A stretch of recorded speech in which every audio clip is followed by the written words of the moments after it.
സർവശക്തനായ ദൈവത്തിന്റെ ഏറ്റവും അതിപരിശുദ്ധമായ നാമത്തിന് പിന്നെയും മഹത്വമുണ്ടാകുമാറാകട്ടെ.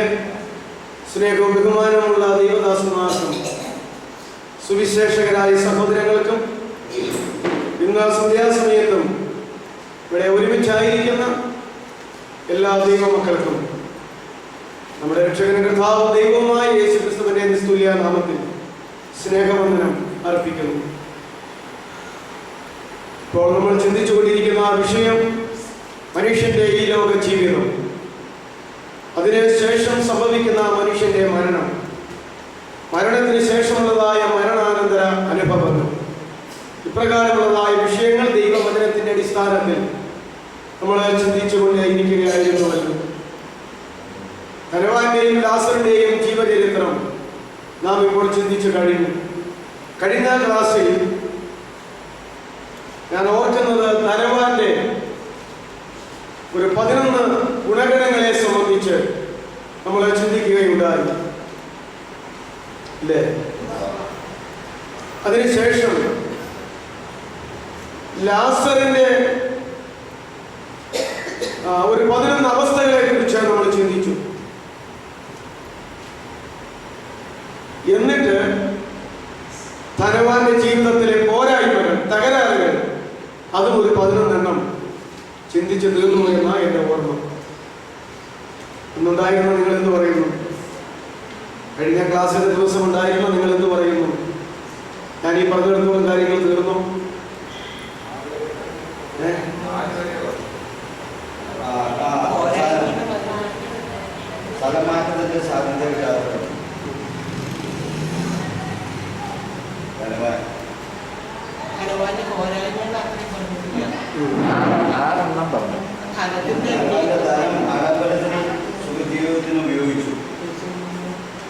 ആദ്യം ധനവാന്റെ ഗുണഗണങ്ങൾ പറഞ്ഞത് 11 നമ്മൾ പറഞ്ഞു.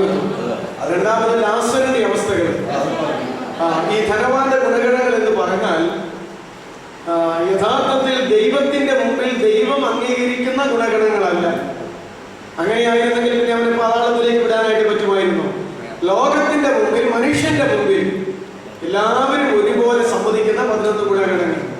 അതാണ് ധനവാന്റെ ജീവിതത്തിൽ നമ്മൾ ചിന്തിച്ചത്. ലാസറിന്റെ ഗുണഗണങ്ങൾ എന്ന് പറഞ്ഞാൽ അത് മനുഷ്യൻ അംഗീകരിക്കാത്തത് കൊണ്ടാണ് ലാസറിന്റെ അവസ്ഥകൾ എന്ന് ഞാൻ പറഞ്ഞത്. ലാസറിന്റെ അവസ്ഥയിൽ ഒന്നാമത് ശരീരം മുഴുവൻ ആ ധനവാന്റെ പടിക്കൽ കിടന്നിടത്തോളം നാളുകൾ, മരണത്തിന്റെ സമയം വരെയും വ്രണങ്ങൾ നിറഞ്ഞ് കിടക്കുകയായിരുന്നു അല്ലേ? അതൊരു വലിയ ഗുണമാണെന്ന് പറഞ്ഞാൽ ഇപ്പൊ നിങ്ങൾക്കും ബുദ്ധിമുട്ട് വരും. അതുകൊണ്ട് ലാസറിന്റെ ജീവിതത്തിലെ 11 അവസ്ഥകൾ എന്ന പേരിൽ ഞാൻ അങ്ങോട്ട് പറഞ്ഞു. അത് കഴിഞ്ഞിട്ട് ധനവാനെ സംബന്ധിച്ചിടത്തോളം ഉള്ളതായിരിക്കുന്ന പോരായ്മയുടെ ചില അവസ്ഥകൾ, ആ വേദഭാഗത്ത് നിന്ന് ഇതെല്ലാം പറയുന്നു. നാം ചിന്തിക്കുന്ന വേദഭാഗത്ത് നിന്ന് 13 വാക്യങ്ങളിൽ നിന്ന് ഇതെല്ലാം പോയിന്റുകളായി തിരിച്ചിട്ടുള്ളത്. അതിൽ ഒന്നാമത്തത്, ആ ധനവാൻ തന്റെ ധനം വസ്ത്രധാരണത്തിനും ആഡംബരത്തിനും സുഖജീവിതത്തിനും വേണ്ടി മാത്രം ഏകദേശം വിനിയോഗിച്ചുകൊണ്ടിരുന്നു. 16-ാം അധ്യായത്തിന്റെ ലൂക്കോസ് 16:19. 2, ധനം ഭക്ഷണമേശയ്ക്കായി, അവന്റെ ധനത്തിൽ നല്ല ഒരു പങ്ക് അവന്റെ ഭക്ഷണമേശയ്ക്കായി അവൻ വിനിയോഗിച്ചുകൊണ്ടിരുന്നു. 16:21. ഇതൊക്കെ അവന് ഉള്ള ധനവും മറ്റാർക്കും ആ ധനത്തോട് ബന്ധമില്ലാത്തതും അവന് സ്വാതന്ത്ര്യമുള്ള കാര്യമാണെങ്കിലും ദൈവത്തിന്റെ കാഴ്ചപ്പാടിൽ അതൊന്നും അത്രയ്ക്ക് ആവശ്യമുണ്ടായിരുന്നില്ല എന്നുള്ളത് കൊണ്ടാണ് ഞാൻ ഈ പറയുന്നത്. 3, ശവസംസ്കാരത്തിനും മരണാനന്തര കർമ്മങ്ങൾക്കും അവന്റെ മതവിധി പ്രകാരം ധാരാളം പണം അവൻ ചെലവഴിച്ചു. ഇതാണ് അവന്റെ 3-ാമത്തെ കാര്യം. 4, പക്ഷേ പാതാളത്തിന്റെ അടിയിൽ യാതനകളുടെ ദണ്ഡനങ്ങളുടെ സ്ഥലത്ത് അപ്പോൾ മരിച്ചിട്ട് ഉടനെ തന്നെ അവന്റെ ആത്മാവ് ചെന്ന് ചേരുകയും അവിടെ നിത്യമായി യാതന അനുഭവിച്ചുകൊണ്ടിരിക്കുകയും ചെയ്യുന്ന ഒരവസ്ഥ. ഇപ്പൊ 4 ഇതാണോ പറഞ്ഞത്? പിന്നെ നിങ്ങൾ പറഞ്ഞത് കാലത്ത് വന്നില്ലല്ലോ.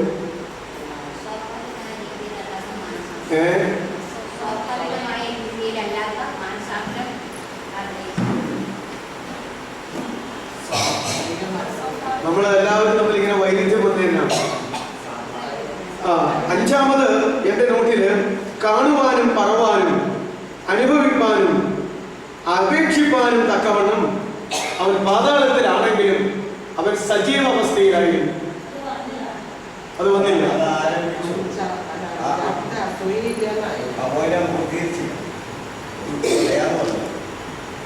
ഇത് നമ്മൾ നേരത്തെ ചിന്തിച്ചതാ. ഞാൻ ആ നോട്ടിൽ നിന്ന് നമ്മൾ ആദ്യം ഒന്ന് പറഞ്ഞതാ.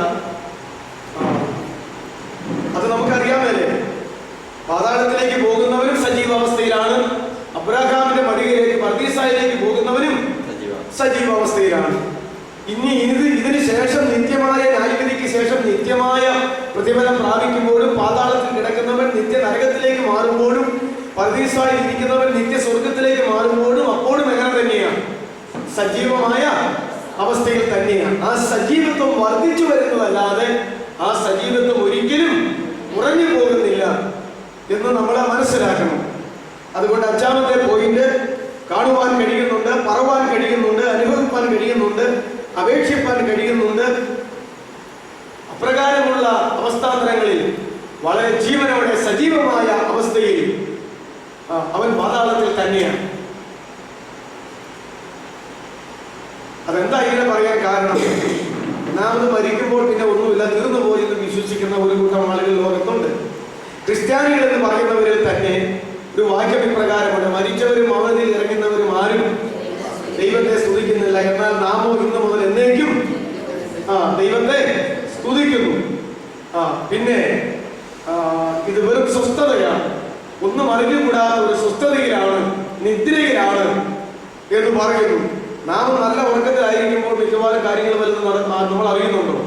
അറിയുന്നില്ല എന്ന് പറയുന്ന പോലെ നിദ്രയിലാണ്, മരണം ഒരു നിദ്രയാണെന്നൊക്കെ പറയുന്നത് കൊണ്ട് ഒന്നും അറിയുന്നില്ല, വെറും നിത്യമായ ഒരു റെസ്റ്റ്. നമ്മളൊരു രാത്രി ഉറങ്ങുമ്പോൾ കാര്യമായിട്ടൊന്നും അറിയുന്നില്ലെങ്കിൽ വർഷങ്ങളായി മരിച്ച ആളുകൾ ഇങ്ങനെ ദീർഘമായ നിദ്രയിലായിരിക്കുമ്പോൾ ഒന്നും അറിയുന്നില്ല എന്നൊക്കെ വിശ്വസിക്കുന്നവരുടെ മധ്യത്തിൽ കർത്താവ് പറഞ്ഞു, പാതാളത്തിലേക്ക് പോയാലും ശരി, മരിച്ചിട്ട് പർദീസായിലേക്ക് പോയാലും ശരി, അവർ കാണുന്നുണ്ട്, അവർ കേൾക്കുന്നുണ്ട്, അവരറിയുന്നുണ്ട്, അവരപേക്ഷിക്കുന്നുണ്ട്, അവർ യാചിക്കുന്നുണ്ട്, അവരാഗ്രഹിക്കുന്നുണ്ട്, അവർ സംസാരിക്കുന്നുണ്ട്. ശരിയല്ലേ? ഇത്രത്തോളം കാര്യങ്ങൾ ഉണ്ട്. അപ്രകാരമുള്ള സജീവമായ ഒരു അവസ്ഥയിലാണ് എന്ന് നമുക്ക് മനസ്സിലാക്കാനായിട്ട് കഴിയും. ആറാമത്തത്, ധനവാനെ സംബന്ധിച്ചിടത്തോളം അവൻ ഈ ലോകത്തിൽ അവന്റെ മതാത്മകമായ അനുഗ്രഹങ്ങളും ആത്മീക അനുഗ്രഹങ്ങൾ എന്ന് പറയാൻ മേല, അവന്റെ മതാത്മകമായ അനുഗ്രഹങ്ങളും എല്ലാവരുടെയും അവരുടെ മതപരമായ അനുഗ്രഹങ്ങൾക്ക് എന്തെന്നാ പറയുന്നത്? ദൈവത്തിന്റെ അനുഗ്രഹങ്ങൾ അല്ലെങ്കിൽ ആത്മീക അനുഗ്രഹങ്ങൾ എന്നാ പറയുന്നത്. പക്ഷേ അത് അപ്രകാരം ദൈവം അംഗീകരിക്കുന്നില്ലാത്തത് കൊണ്ടാണ് ഞാൻ പറഞ്ഞത്. അവന്റെ മതപരമായ അനുഗ്രഹങ്ങളും നന്മയും മാത്രം പ്രാപിച്ച ഒരു മനുഷ്യനാണ്. അവന്റെ ആയുസ്സിൽ അത് അബ്രാഹാം പറഞ്ഞല്ലോ, മകനെ നീ നിന്റെ ആയുസ്സിൽ നന്മ മാത്രമേ അനുഭവിച്ചിട്ടുള്ളൂ. ഈ ലാസർ അവന്റെ ആയുസ്സിൽ തിന്മ മാത്രമേ അനുഭവിച്ചിട്ടുള്ളൂ. അതുകൊണ്ട് ഇപ്പോൾ നീ അവിടെ തിന്മ അനുഭവിക്കുന്നു, ഇവൻ ഇവിടെ നന്മ അനുഭവിക്കുന്നു എന്ന് പറയുകയുണ്ടായി. അതുകൊണ്ട് ധനവാന്റെ ജീവിതത്തിൽ മതാത്മകമായ അനുഗ്രഹങ്ങളും എല്ലാവിധമായ ഭൗതിക നന്മകളും മാത്രം അനുഭവിച്ചവനാണ്. പക്ഷെ ഇപ്പോഴത്തെ അവസ്ഥ എന്താ? അപ്പൊ അവരും വിചാരിച്ചത് ഈ ലോകത്തിൽ ഇത്രത്തോളം അനുഗ്രഹങ്ങൾ നന്മയുമാണെങ്കിൽ ഞാനങ്ങ് മരിച്ചു ചെന്ന് കഴിഞ്ഞാൽ ദൈവത്തിന്റെ ഏറ്റവും അടുത്ത ആളായി അവിടെ ഇരുന്നുകൊണ്ട് പിന്നെ അനുഭവിക്കുന്ന നന്മ അവൻ വിഭാവന ചെയ്തതാണ്. പക്ഷെ അത് നടന്നോ? അത് നടന്നില്ല. അടുത്തത് ഏഴാമത്തതാണ് സ്ഥലം മാറ്റത്തിന് സാധ്യതയില്ലാത്ത അവസ്ഥ. ഇതൊക്കെ ആണെങ്കിലും കാണുന്നുണ്ടെങ്കിലും കേൾക്കുന്നുണ്ടെങ്കിലും അനുഭവിക്കുന്നുണ്ടെങ്കിലും അപേക്ഷിക്കുന്നുണ്ടെങ്കിലും ആഗ്രഹിക്കുന്നുണ്ടെങ്കിലും പലതുമൊക്കെ വിളിച്ചു പറയുന്നുണ്ടെങ്കിലും എന്തെങ്കിലും ഒരു ചേഞ്ച്, ഒരു സ്ഥലമാറ്റം അവൻ ആഗ്രഹിക്കുന്നത് എന്തെങ്കിലും ഒന്ന് പിന്നീട് പാതാളത്തിൽ വെച്ച് പ്രാപിക്കാൻ കഴിയുന്നുണ്ടോ? ഉണ്ടോ? ഇല്ല. അതാണ് അതിന്റെ ഏറ്റവും വലിയ രഹസ്യം. ഇതൊക്കെ ചെയ്യുന്നുണ്ടെങ്കിലും പ്രാർത്ഥിച്ച് മടിക്കുന്നതല്ലാതെ, അപേക്ഷിച്ച് മടിക്കുന്നതല്ലാതെ, ആഗ്രഹിച്ച് മടിക്കുന്നതല്ലാതെ, കണ്ട് മടിക്കുന്നതല്ലാതെ എന്തെങ്കിലും ഒരു നന്മ അവൻ അനുഭവിക്കാൻ സാധിക്കുന്നുണ്ടോ? ഇല്ല. അവന്റെ കാര്യം തീർത്തും പോയതാ. അതുകൊണ്ടാ ഇനി ഒരു സ്ഥലം മാറ്റത്തിനും അബ്രാഹാം പറഞ്ഞു, മകനെ ഇവിടെ നിന്ന് അങ്ങോട്ട് വരാനും അവിടെ നിന്ന് ഇങ്ങോട്ട് വരാനും സാധ്യമല്ല. നീ ഒരു 15 മിനിറ്റ് സമയം ആഗ്രഹിക്കുക, സംസാരിക്കാനും. അപ്പൊ അതിന് സാധ്യതയില്ലെന്ന് പറഞ്ഞപ്പോൾ നിനക്കിപ്പോ തോന്നുന്നു, എന്നാൽ എന്നെ അങ്ങോട്ട് വിളിക്ക്, അവിടെ വന്ന് ഒരു 15 മിനിറ്റ് കൂട്ടായ്മ കൂടിയിട്ട് എന്നെ ഇങ്ങോട്ട് വിട്ടാലും കുഴപ്പമില്ല എന്ന് തോന്നുന്നുണ്ട്. പക്ഷേ ഇവിടെ നിന്ന് അങ്ങോട്ടും അവിടെ നിന്ന് ഇങ്ങോട്ടും മാറ്റാൻ സാധ്യമല്ല, കടന്നു വരാൻ സാധ്യമല്ലാത്തൊരു വലിയ പിളർപ്പ് ഈ ലാസർ ഉണ്ടാക്കിയതുമല്ല, ഞാൻ ഉണ്ടാക്കിയതുമല്ല, അത് ഉടയതമ്പുരാൻ അങ്ങനെ തന്നെ ഉണ്ടാക്കി വച്ചിരിക്കുകയാണ് ആത്മലോകത്തിൽ എന്ന് അവിടെ പറഞ്ഞിരിക്കുന്നത്. അതുകൊണ്ട് സ്ഥലം മാറ്റത്തിന് യാതൊരു വിധമായ അനുഭവ മാറ്റത്തിന് യാതൊരു വിധമായ സാധ്യതയും ഇല്ലാത്ത ഒരവസ്ഥയാണ് ഇത്. എന്റെ നോട്ടിൽ 7ാമത്തെ പോയിന്റാണ്. നിങ്ങളുടെ എത്രയായി? 7 8. അസ്വാഭാവികമായ രീതിയിൽ മാനസാന്തരപ്പെടുത്തുവാൻ ആഗ്രഹിക്കുന്നു എന്ന് പറഞ്ഞാൽ ദൈവം വച്ചിരിക്കുന്ന മാർഗത്തിലൂടെ അല്ലാതെ, എന്താ പറയുന്നത്, സ്വാഭാവികമായ മാർഗത്തിലൂടെ അല്ലാതെ സ്വാഭാവികമല്ലാത്ത ഒരു മാർഗത്തിലൂടെ, അതായത് ഏത് മനുഷ്യനും തലകുറിച്ച് സമ്മതിക്കുന്ന ഒരു ഭയങ്കരമായ അത്ഭുതത്തിലൂടെ എന്റെ സഹോദരങ്ങളെ ഒന്ന് മാനസാന്തരപ്പെടുത്തുന്നത് എന്നാ പറയുന്നത്. അതിനിപ്പോ എന്ത് ചെയ്യണം? ഈ മരിച്ചിട്ട് ഇങ്ങോട്ട് വന്ന് നിന്റെ മടിയിലിരിക്കുന്ന ലാസറിനെ ഇങ്ങോട്ട് വരാൻ പറ്റില്ലെങ്കിൽ നേരെ എവിടെ നിന്ന് എങ്ങോട്ട് അയക്കണം? ഭൂമിയിലേക്ക്. ഭൂമിയിലേക്ക് എന്ന് പറഞ്ഞാൽ എന്റെ സഹോദരന്മാർ വസിക്കുന്ന ആ നാട്ടിലേക്ക് അയക്കണം. എന്നിട്ട് 5 പേരെയും മാനസാന്തരപ്പെടുത്തണം. അവൻ സത്യമല്ലേ പറയുന്നത്, അവന്റെ അവസ്ഥ പറയണം, എന്റെ അവസ്ഥയും പറയണം. ഈ ചേട്ടൻ കാർന്നൂര് ശരിക്കും നരകത്തിൽ കിടന്ന് വിഷമിക്കുകയാണ്, ഞാനിത് കണ്ടതാ, എന്നിട്ട് നിന്റെ ചേട്ടന്റെ അപേക്ഷ കാരണം അബ്രാഹാം പറഞ്ഞിട്ട് എന്നെ ഇങ്ങോട്ട് വിട്ടിരിക്കുകയാണ് എന്നങ്ങോട്ട് പറഞ്ഞാൽ ഒരുപക്ഷെ എന്റെ സഹോദരന്മാരെ മാനസാന്തരപ്പെടും. അതാ പറയുന്നത്. ഇങ്ങനെ എന്തോരം പേര് ഈ ലോകത്തിൽ ആഗ്രഹിക്കുന്നുണ്ടെന്നറിയാമോ? ഇത് കർത്താവിന്റെ ക്രൂശുമരണം മുതൽ വിളിച്ചു പറയുന്നത്, എടാ ദൈവപുത്രനാണെങ്കിൽ ആണിയും ഊരി ഇറങ്ങി വാ, ക്രൂശിൽ നിന്ന് ഇറങ്ങി വാ, അപ്പോൾ ഞങ്ങൾ എന്ത് ചെയ്യും? നിന്നെ വിശ്വസിക്കും. അതൊന്നും നടക്കൂല. ഇതിലപ്പുറം ചെയ്താലും ഇവര് വിശ്വസിക്കത്തില്ല. അപ്പോൾ അബ്രാഹാം പറഞ്ഞത്, അവർക്ക് വേണ്ടിയിട്ട് നിന്റെ കൂട്ടക്കാർക്ക് വേണ്ടിയിട്ട് മോശയെയും പ്രവാചകന്മാരെയും ദൈവം അവിടെ നിങ്ങൾക്ക് വേണ്ടി കൽപ്പിച്ചാക്കിയിട്ടുണ്ട്. അവര് പറയുന്ന വാക്ക് കേൾക്കാത്തവൻ ഇനി മരിച്ചിട്ട് ഒരുത്തൻ ചെന്നാലും, സാക്ഷാൽ യേശുക്രിസ്തു ചെന്നാലും എന്ത് ചെയ്യത്തില്ല? വിശ്വസിക്കുകയില്ല എന്ന് പറഞ്ഞു. അതുകൊണ്ട് അസ്വാഭാവികമായ അവസ്ഥകളൊന്നുമില്ല. ഒന്നാമത് എന്റെ പ്രിയ സഹോദരങ്ങളെ, കൃപയാലല്ലോ നാം വിശ്വാസം മൂലം രക്ഷിക്കപ്പെട്ടിരിക്കുന്നു. അതിന് നാം കാരണമല്ലാതെ ദൈവത്തിന്റെ ദാനമത്രയാകുന്നു. ദാനമത്രയാകുന്നു. ഈ ലോകത്തിൽ വലിയവനും ചെറിയവനും, പണമുള്ളവനും ഇല്ലാത്തവനും, വിദ്യാഭ്യാസമുള്ളവനും ഇല്ലാത്തവനും, ബുദ്ധി കൂടിയവനും കുറഞ്ഞവനും, യജമാനനും തൊഴിലാളിക്കും, ദാസനും യജമാനനും, മുതലാളിക്കും തൊഴിലാളിക്കും, വെളുത്തവനും കറുത്തവനും, യഹൂദനും യവനും, സ്ത്രീക്കും പുരുഷനും എന്നു വേണ്ട എല്ലാവരും ഒരുമിച്ച് രക്ഷിക്കപ്പെടുവാൻ തക്കവണ്ണം എല്ലാവർക്കും എന്താ പറയുന്നത്, യോജ്യമായ ഒരു മാർഗമാണ് ദൈവം തമ്പുരാൻ കൃപയാൽ ദൈവസ്നേഹത്താൽ ഒരുക്കി വെച്ചിരിക്കുന്നു. ബാക്കി എല്ലാത്തിനും അവസ്ഥ വ്യത്യാസങ്ങൾ.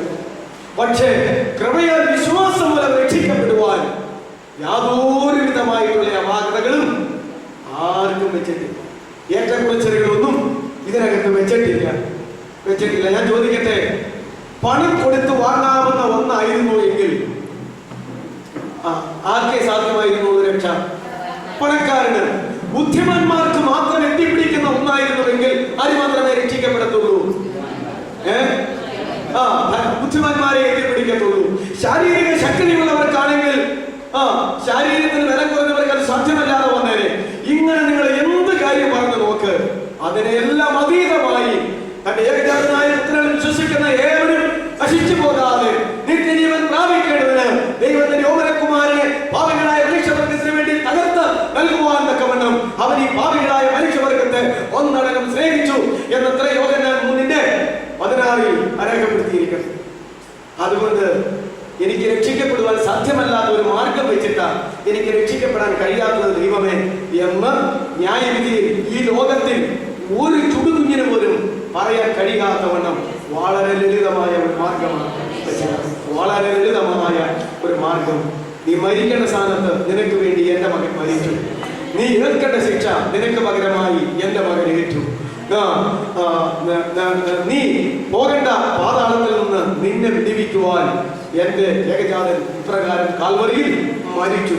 അവന്റെ ജീവൻ നിനക്ക് തരാനായി, അവന്റെ ജീവൻ അടങ്ങിയിരുന്ന രക്തത്തിന്റെ അവസാന തുള്ളി വരെയും ഒരകൃത്യയാഗമായി ആ കാൽവരി ക്രൂശിൽ ആയി നിനക്ക് വേണ്ടി രക്തം തന്ന് പാപപരിഹാര യാഗം വരുത്തി. അതുകൊണ്ട് നീ ഒന്നും ചെയ്യണ്ട. നിനക്ക് പകരം നിന്റെ പാപക്കടം കൊടുത്തു തീർത്ത എന്റെ മകനെ നീ നിന്റെ രക്ഷകനും കർത്താവും ദൈവവുമായിട്ടൊന്ന് അംഗീകരിച്ചാൽ മാത്രം മതി. മനസ്സുകൊണ്ട് ഓക്കെ ഞാൻ അംഗീകരിച്ചിരിക്കുന്നു എന്ന് ഹൃദയം ഒന്ന് സമ്മതിച്ചാൽ മതി. ആ മനുഷ്യന് നരകശിക്ഷാവിധിയിൽ നിന്ന് എന്നേക്കും വിടിവിക്കപ്പെട്ട് ദൈവത്തിന്റെ മകനായി നിത്യരാജ്യത്തിലേക്ക് പറഞ്ഞു വിടുന്ന ഒരു ചെറിയ ലളിതമായ ഒരു മാർഗം ഇതല്ലേ വെച്ചിരിക്കുന്നത്. അതുകൊണ്ട് ഇനി ഒരുത്തൻ നരകത്തിൽ പോയാൽ അത് അവൻ്റെതായ തന്നെ കുറ്റമാണ്. ഞാൻ ഇന്നാളൊരിക്കൽ പറഞ്ഞു, കർത്താവായിരിക്കുന്ന യേശുക്രിസ്തുവിന്റെ ക്രൂശുമരണത്തിന്റെ അന്ന് മുതൽ ഇനി ഒരു മനുഷ്യനെ നരകത്തിലേക്ക് വിടുന്നത് പാപം ചെയ്തിട്ടല്ല, പാപത്തിന്റെ ഭയങ്കരത നിമിത്തവുമല്ല, പിന്നെയോ അവന്റെ പാപത്തിന് പകരക്കാരനായി അവന് വേണ്ടി ശിക്ഷയേറ്റ യേശുവിനെ അംഗീകരിക്കാതിരുന്ന ഏക കാരണത്താൽ മാത്രമേ ഇനി നരകത്തിലേക്ക് പോകത്തുള്ളൂ. ഒരു മനുഷ്യന്റെ പാപം എത്ര കഠിനമായിരുന്നാലും വരുവീ, പ്രവാചകനെ വിളിച്ചു പറയുകയാണ് യശയ്യാ പ്രവാചകൻ, വരുവീ നമുക്ക് തമ്മിൽ വാദിക്കാം. ഒരു നിന്റെ പാപം എത്ര കഠിനമായിരുന്നാലും രക്താപരം പോലെ ചുമന്നിരുന്നാലും ഞാനതിനെ ഹിമം പോലെയാക്കാം, മഞ്ഞു പോലെ വെളുപ്പിക്കാം എന്ന് പറഞ്ഞു. അതുകൊണ്ട് ആർക്കും അറിയാൻ പറ്റത്തില്ല, എന്റെ പാപത്തെ വെളുപ്പിക്കാൻ ദൈവത്തിന് കഴിയുകയില്ല എന്ന് പറയാൻ പറ്റത്തില്ല. അതുകൊണ്ട് അസ്വാഭാവികമായ രീതിയിൽ ആരുടെയും മാനസാന്തരം നടക്കുകയില്ല. ദൈവം വച്ചിരിക്കുന്നതായ ഒരൊറ്റ മാർഗം, അതെന്താണ്? തന്റെ പുത്രനായിരിക്കുന്ന യേശുക്രിസ്തുവിൽ കൂടെ മാത്രം. അതുകൊണ്ട് ആ പത്രോസ് പരിശുദ്ധാത്മ നിറവുള്ളവനായിട്ട് ആ യഹൂദന്മാരോട് വിളിച്ചു പറഞ്ഞത്, മറ്റൊരിടത്തുള്ള രക്ഷയില്ല, നാം രക്ഷിക്കപ്പെടുവാൻ ആകാശത്തിന് കീഴിൽ മനുഷ്യന് നൽകപ്പെട്ട വേറൊരു നാമവുമില്ല, കർത്താവായിരിക്കുന്ന യേശുക്രിസ്തുവിൽ വിശ്വസിക്കുക, എന്നാൽ നീ നിന്റെ കുടുംബവും രക്ഷ പ്രാപിക്കും.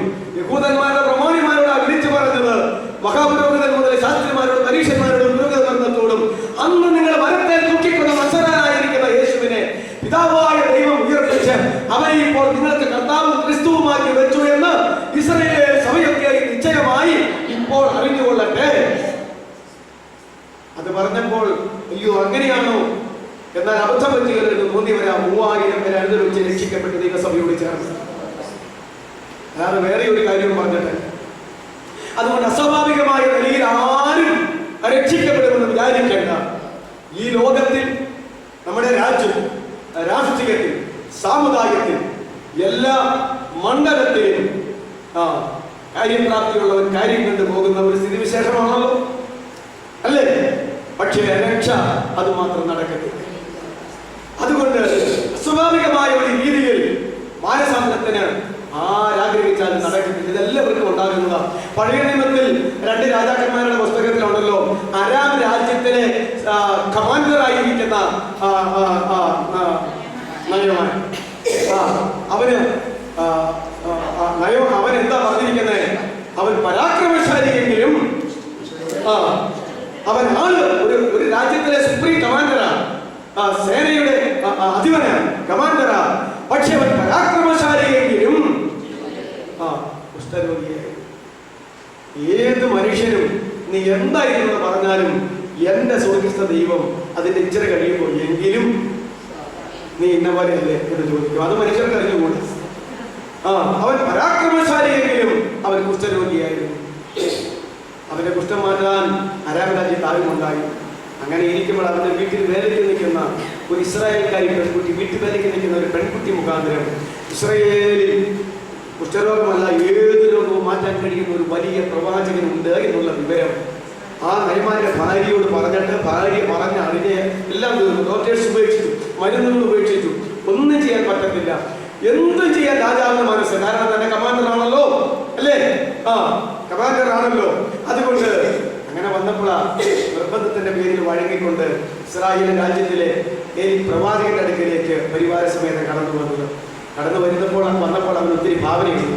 രാജാവ് ഒരു എഴുത്തുപെട്ടു കൊടുത്തു, ഈ വരുന്ന നയമാൻ എന്റെ കമാൻഡർ ആ രാജ്യത്തിലെ കുഷ്ഠരോഗക്കാരനൊന്ന് നിവൃത്തിയില്ല.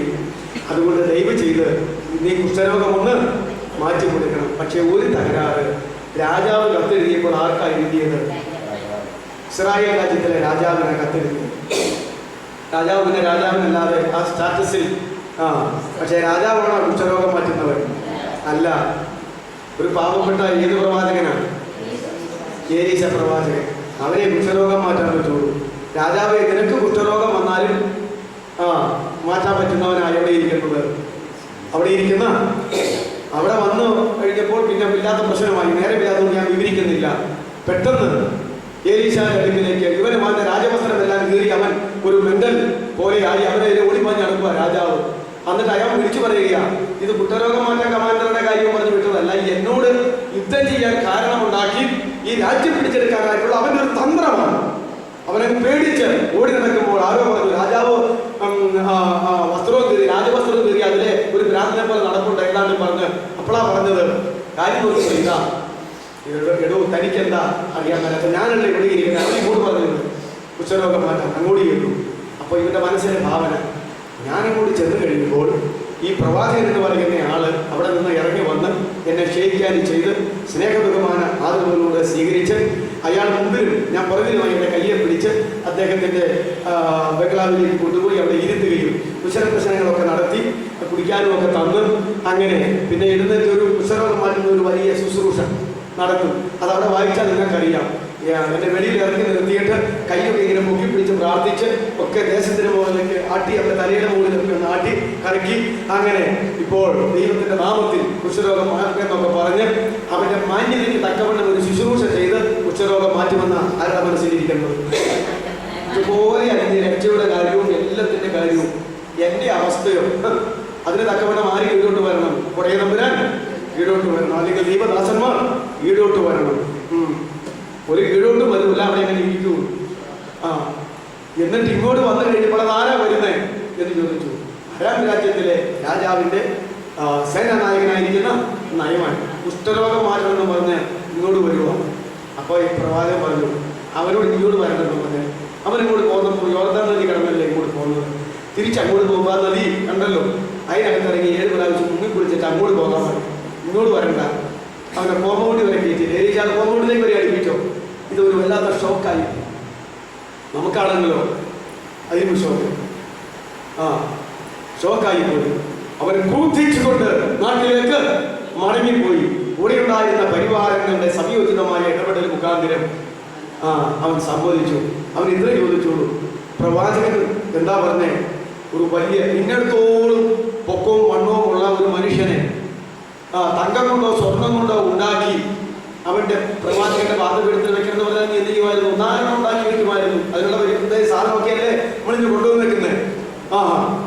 എന്നാ പിന്നെ ആ പ്രവാചകൻ പറയുന്ന അത് കൂട്ടുകാര്യത്തിനും ആ പ്രവാചകൻ പറയുന്ന ഈ നിസ്സാര കാര്യത്തിനും ഒരേ വെയിറ്റല്ലേ ഉള്ളത്? ഇത് ഒരുത്തനല്ലേ സംസാരിക്കുന്നത്, ഒരുത്തന്റെ നാക്കല്ലേ അത് അരുളി ചെയ്യുന്നത്. അങ്ങനെയാണെങ്കിൽ അവൻ പറയുന്ന വലിയ കാര്യം നീ അംഗീകരിക്കും, എന്നാൽ അവൻ പറഞ്ഞ ചെറിയ കാര്യം എന്തുകൊണ്ട് അംഗീകരിച്ചുകൂടാ? അപ്പോഴാ ഒരു ബോധമല്ല, അത് അല്ലെങ്കിൽ ശരിയാണ്. എന്നാ മുങ്ങി എത്ര പ്രാവശ്യം മുങ്ങി? ആരും മുങ്ങിയിട്ട് ഒരു മാറ്റവും ഇല്ല. ഒരു ദേഷ്യം വന്നു തുടങ്ങി ഒന്നോടെ ഉള്ളൂ. ഇനി മുങ്ങിയിട്ട് കുഷ്ഠരോഗം മാറിയില്ലെങ്കിൽ പിന്നെ എന്താ സംഭവിക്കാൻ പോകുക? 7ാമത്തെ മുങ്ങലിൽ എന്ത് സംഭവിച്ചു? കുഷ്ഠരോഗം മാറി. ഞാൻ പറഞ്ഞത് നയവാനെ, നിന്റെ ആ അവസ്ഥ അനുസരിച്ച് ആരും ശുശ്രൂഷ ചെയ്ത് നിന്റെ കുഷ്ഠരോഗം മാറ്റത്തില്ല. പാതാളത്തിൽ കിടക്കുന്ന ധനവാനെ ഈ അസ്വാഭാവികമായ രീതിയിൽ നിന്റെ ചേട്ടന്മാർ നിന്റെ സഹോദരന്മാരെ മാനസാന്തരപ്പെടുത്തുവാൻ ഇനി ഒരു സ്പെഷ്യൽ രീതി ഒന്നും സ്വർഗത്തിലെ ദൈവം അവലംബിക്കുകയില്ല. വേണമെങ്കിൽ മോശ പറയുന്നത് കേൾക്കാം, മോശയുടെ കീഴിലുള്ള പ്രവാചക ഗണം പറയുന്നത് കേൾക്കാം. അതാ നിന്റെ ആത്മരക്ഷയ്ക്കുള്ള മാർഗം. നീ അത് ഒഴിവായി പോന്നവരല്ലേ, വേണമെങ്കിൽ അവരത് കേൾക്കട്ടെ എന്ന് പറഞ്ഞു. നിങ്ങൾ എന്ത് വിചാരിക്കുന്നു? പിന്നെ അമ്മമാര് മാനസാന്തരപ്പെടാൻ സാധ്യതയുണ്ടോ? ഇല്ല. എവിടെ തന്നെ വന്നു കൂടിയിട്ടുണ്ട്. ഇവരുടെ കൂടെ തന്നെ ഏതാണെങ്കിലും ഒന്നിച്ച് ജനിച്ച് പറഞ്ഞു പോകുന്നതല്ലേ, അവരവിടെ ഒന്നിച്ച് കിടക്കട്ടെ. അതാണല്ലോ പറയുന്നത്. എൻ്റെ അപ്പൻ്റെ അരിഞ്ഞ ഒരു കൊച്ചപ്പനോട് ആരാണ് സുവിശേഷം പറഞ്ഞപ്പോൾ പറയുക, എൻ്റെ അപ്പം മരിച്ചു കിടക്കുന്നിടത്തും എൻ്റെ ചേട്ടന്മാർ അവർ 5 പേര് എല്ലാവരും മരിച്ചു കിടക്കുന്നിടത്തും കിടന്നാൽ മതി. ദുർഗായാലും നരകായാലും കൂടുതൽ മാനസാന്തരപ്പെടുത്താൻ പോരട്ടെന്ന് പറഞ്ഞ പോലെ അതങ്ങനെ കിടക്കുള്ളൂ. ഇവരെല്ലാം ഒന്നിച്ചല്ലേ കിടക്കുന്നത്. അതുകൊണ്ട് അസ്വാഭാവികമായ രീതിയിൽ ഒന്നും സംഭവിക്കത്തില്ല എന്ന് നമ്മൾ മനസ്സിലാക്കുക. അടുത്തത്, പാതാളത്തിൽ നിന്നുള്ള ഒരാഗ്രഹത്തിനും അനുകൂലമായ മറുപടി കിട്ടത്തില്ല. പാതാളത്തിൽ നിന്നുള്ള ഒരു നിലവിളിക്കും, ഒരു അപേക്ഷയ്ക്കും, ഒരു പ്രാർത്ഥനയ്ക്കും, ഒരു യാതനയ്ക്കും ഒരിക്കലും പർദീസായിൽ നിന്നോ സ്വർഗത്തിൽ നിന്നോ അനുകൂലമായ ഒന്ന് കിട്ടത്തില്ല. ആ കാര്യം നമ്മൾ എപ്പോഴും ഓർത്തോണം. അതിവിടെ സംഭവിച്ചല്ലോ. അടുത്തത്, ധനവാൻ മാനസാന്തരപ്പെടാത്തതിനാൽ മാത്രം പാതാളത്തിൽ അകപ്പെട്ടു എന്ന് ധനവാൻ അപ്പോൾ മനസ്സിലായി. എന്തുകൊണ്ട് അവൻ പാതാളത്തിൽ പോയി? ഒരൊറ്റ കുറവ്. കർത്താവിന്റെ അടുക്കൽ വന്ന ഒരു ചെറുപ്പക്കാരനോട് അന്ന് പറഞ്ഞ കണക്ക്, സകല കൽപ്പനയും ഞാൻ ചെറുപ്പം മുതൽ അനുസരിക്കുന്നവനായി, എനിക്കൊന്നിന് കുറവില്ല, പിന്നെ എന്ത് എനിക്ക് കുറവുണ്ടെന്ന് ചോദിച്ചപ്പോഴാണ് പറഞ്ഞത്, മകനെ, നിനക്കുള്ളത് വിറ്റ് ദരിദ്രന്മാർക്ക് കൊടുക്കുക, പിന്നെ നീ വന്ന് എന്നെ അനുഗമിക്കുക, അപ്പോൾ നിനക്ക് നീ ആഗ്രഹിച്ച നിത്യജീവൻ പൂർണ്ണമായി കിട്ടുവാൻ ഇടയാകുമെന്ന് പറഞ്ഞു. എന്ന് പറഞ്ഞ പോലെ ഇവൻ ഒരു കാര്യം മനസ്സിലായി: ശരിയായ മാനസം, ശരിയായ രക്ഷ, ശരിയായ വീട്ടിച്ചേരണം, അത് ഒന്നുകൊണ്ട് മാത്രമാണ്, ഇപ്പോൾ അത് സംഭവിക്കാതെ കൊണ്ട് മാത്രമാണ് ഞാൻ ഇവിടെ വന്ന് കിടക്കുന്നത് എന്നുള്ള ആ പരമ യാഥാർത്ഥ്യം അവർ മനസ്സിലായി. അതുപോലെ ഒരു കാര്യം കൂടെ മനസ്സിലായി: ഈ ഒരു ഒറ്റ യോഗ്യത കൊണ്ടാണ് ആരും അഭിനയിക്കുന്നത്. ഈ വിശ്വാസത്താലുള്ള മാനസാന്തരം എന്ന് പറയുന്ന ഒരു ഒറ്റ യോഗ്യത മാത്രമേ ഉള്ളൂ. അബ്രാഹാമിന്റെ മടിയിൽ ആനന്ദമുള്ള പർദീസായി വിശ്രമിപ്പാൻ ലാസറിന് ലഭിച്ചതായ അവസരം, ആ ഒരൊറ്റ യോഗ്യത. പ്രിയ ദൈവമക്കളെ, ഈ ഒരൊറ്റ യോഗ്യത മതി സ്വർഗത്തിൽ പോകാൻ. വേറെ ഒരു യോഗ്യതയും ആവശ്യമില്ല. പക്ഷെ ഇതില്ലെങ്കിൽ പോകത്തില്ല. അതാണ് നമ്മൾ മനസ്സിലാക്കേണ്ടത്. പിന്നെ നമ്മൾ ചിന്തിച്ചതാ, ഈ ധനവാന്റെ അഡ്രസ് ദൈവം വെളിപ്പെടുത്തിയോ? എന്നാൽ മറ്റവന്റെ പേര് എന്റെ കർത്താവ് പറഞ്ഞു. അവന്റെ പടിക്കൽ ലാസർ എന്ന് പേരുള്ള ഒരുവൻ കിടന്നിരുന്നു. ധനവാനായ ഒരു മനുഷ്യൻ ഉണ്ടായിരുന്നു. ഇത്രത്തോളം കാര്യങ്ങൾ ധനവാന്റെ അവസ്ഥയിൽ നിന്ന് നമ്മൾ മനസ്സിലാക്കിയതാ 11 കൂട്ടം കാര്യങ്ങൾ. അത് ഞാൻ പറഞ്ഞു തീർന്നെന്നാ ഓർത്തത്. ഇപ്പൊ നിങ്ങൾ ഓർക്കുന്നുണ്ടോ? ഇത് ഞാൻ പറഞ്ഞു തീർത്താണോ, അതേപോലെ ഞാൻ ആവർത്തിച്ചത് വെറുതെ ആയി പോയോ? ഇല്ല, ഇത്രയും പറഞ്ഞായിരുന്നു. ഇതോടുകൂടെ ആ വേദഭാഗം അവസാനിപ്പിക്കുന്നു. അവസാനമായിട്ട് ആ വേദഭാഗത്ത് നിന്ന്, ധനവാന്റെ ദാസന്റെ ജീവചരിത്രത്തിൽ നിന്ന് നമ്മളിപ്പോ എത്ര കാര്യം ചിന്തിച്ചു. ധനവാന്റെ ഗുണഗണങ്ങൾ എത്രയുണ്ട്? 11. ആ ഗുണഗണങ്ങൾ പക്ഷെ അവനെ എവിടെ കൊണ്ടെത്തിച്ചില്ല. അത് ദൈവത്തിന്റെ മുമ്പിൽ അപ്രകാരമായിരുന്നില്ല, മനുഷ്യന്റെ മുമ്പിൽ അപ്രകാരമായിരുന്നു. മതത്തിലെ പുരോഹിതന്മാരൊക്കെ അത് വെച്ചാൽ സർട്ടിഫിക്കറ്റ് ചെയ്തുകൊണ്ടിരുന്നു. അവസാനത്തെ ശവസംസ്കാര ശുശ്രൂഷയിൽ മഹാപുരോഹിതൻ ആശംസ പറഞ്ഞ ആശീർവാദം പറഞ്ഞത് എങ്ങനെയാ? അങ്ങനെ നമ്മുടെ പ്രിയങ്കരനായിരിക്കുന്ന ലാസറല്ല, ധനവാൻ ഇപ്പോൾ നിത്യസ്വർഗത്തിൽ ആയിരിക്കുന്നുവെന്ന് ഉറപ്പായി വിശ്വസിക്കാം നമുക്ക് എല്ലാവർക്കും. അങ്ങനെ അവൻ അവിടെ ആയിരിക്കുന്നത് കൊണ്ട് കരപ്പൊക്കെ അല്ലേലിയ പറയാം. എല്ലാവരും അല്ലേലിയ പറഞ്ഞു. ആശീർവാദവും പറഞ്ഞ ആ ശവസംസ്കാരം തീർന്നു പോയത്. ഈ ആശീർവദിച്ച പുള്ളിയും എവിടെയാണെന്നുള്ളത് പിന്നീട് ഇത് വെളിപ്പെടുത്തിയിട്ടില്ല. എന്റെ ചെറുപ്പത്തില് ഞാൻ കേട്ടു, വേദത്തിലുള്ള കാര്യമല്ല, ഒരു പള്ളിയില് അങ്ങോട്ട് ആരാ കപ്പ്യാര് ആരാണ്ടൊരാള് അവിടെ ചെന്ന് കഴിഞ്ഞപ്പം കപ്പ്യാരിച്ചൻ ഇവിടെയാണോ എടുക്കുന്നത് എന്ന് ചോദിച്ചു. ഒരെ കളിപ്പിക്കുകയല്ല. അയ്യോ ഉണ്ടാതെ പയ്യെ പറയണം, എൻ്റെ താഴ്ത്താരി കിടപ്പുണ്ട്, നമ്മുടെ അച്ഛൻ കിടപ്പുണ്ട്. ഓഹോ, അവിടെ ചെന്ന് കഴിയുമ്പോൾ അച്ഛനെങ്ങനെ ഇവിടെ വന്നു? മറ്റേയാളെ എൻ്റെ താഴെ മെത്രാച്ചൻ എൻ്റെ താഴെ കിടപ്പുണ്ട്. ഇത് സംഭവിച്ച കാര്യം ഒന്നും ഉപമയൊന്നുമല്ല. ഇത് ഒരു ദൈവദാസൻ പ്രസംഗത്തിലൂടെ പറഞ്ഞപ്പോൾ അല്പസമുദായക്കാരെ ആക്ഷേപിച്ചു. അങ്ങ് പറഞ്ഞതാ, ആക്ഷേപിച്ചതല്ല. കപ്പ്യാരായാലും അച്ഛനായാലും ഏത് മതമേധാവിയായാലും ഏത് രാഷ്ട്ര ആളായാലും ഈ മാനസാന്തരം കൂടാതെ പോകില്ല എന്ന് കർത്താവ് പറഞ്ഞതുകൊണ്ട് അങ്ങനെ അങ്ങോട്ട് പറഞ്ഞതാണ്. അതുകൊണ്ട് മിക്കവാറും ഞാൻ ഈ ഒരു പുസ്തകം വായിച്ചപ്പോൾ ഒരു വേള സമുദായത്തിൽ നിന്ന് രക്ഷിക്കപ്പെട്ട ഒരുത്തൻ സ്വർഗരാജ്യത്തിൽ പോയാലും ദ്രവ്യാഗ്രഹിയായ ഒരു പാസർ ഒരിക്കലും സ്വർഗത്തിൽ കയറില്ല. നേരത്തെ ഈ കഴിഞ്ഞ ദിവസം പുസ്തകത്തിൽ വായിച്ചത്. ഇനിയിപ്പോൾ നിങ്ങൾക്ക് ആർക്കും കുഴപ്പമില്ലല്ലോ. പാസർ എന്ന് പറഞ്ഞാൽ ഈ വേർപാട് സഭക്കാരുടെ ആളാണല്ലോ. അതുകൊണ്ട് സമുദായത്തിൽ നിൽക്കുന്ന ഒരു വ്യക്തി സ്വർഗരാജ്യത്തിൽ പോയാലും ദ്രവ്യാഗ്രഹിയായ ഒരു വേർപാട് സഭയിലെ പാസർ ഇവിടെ കയറില്ല, സ്വർഗത്തിൽ കയറില്ലായിരുന്നു.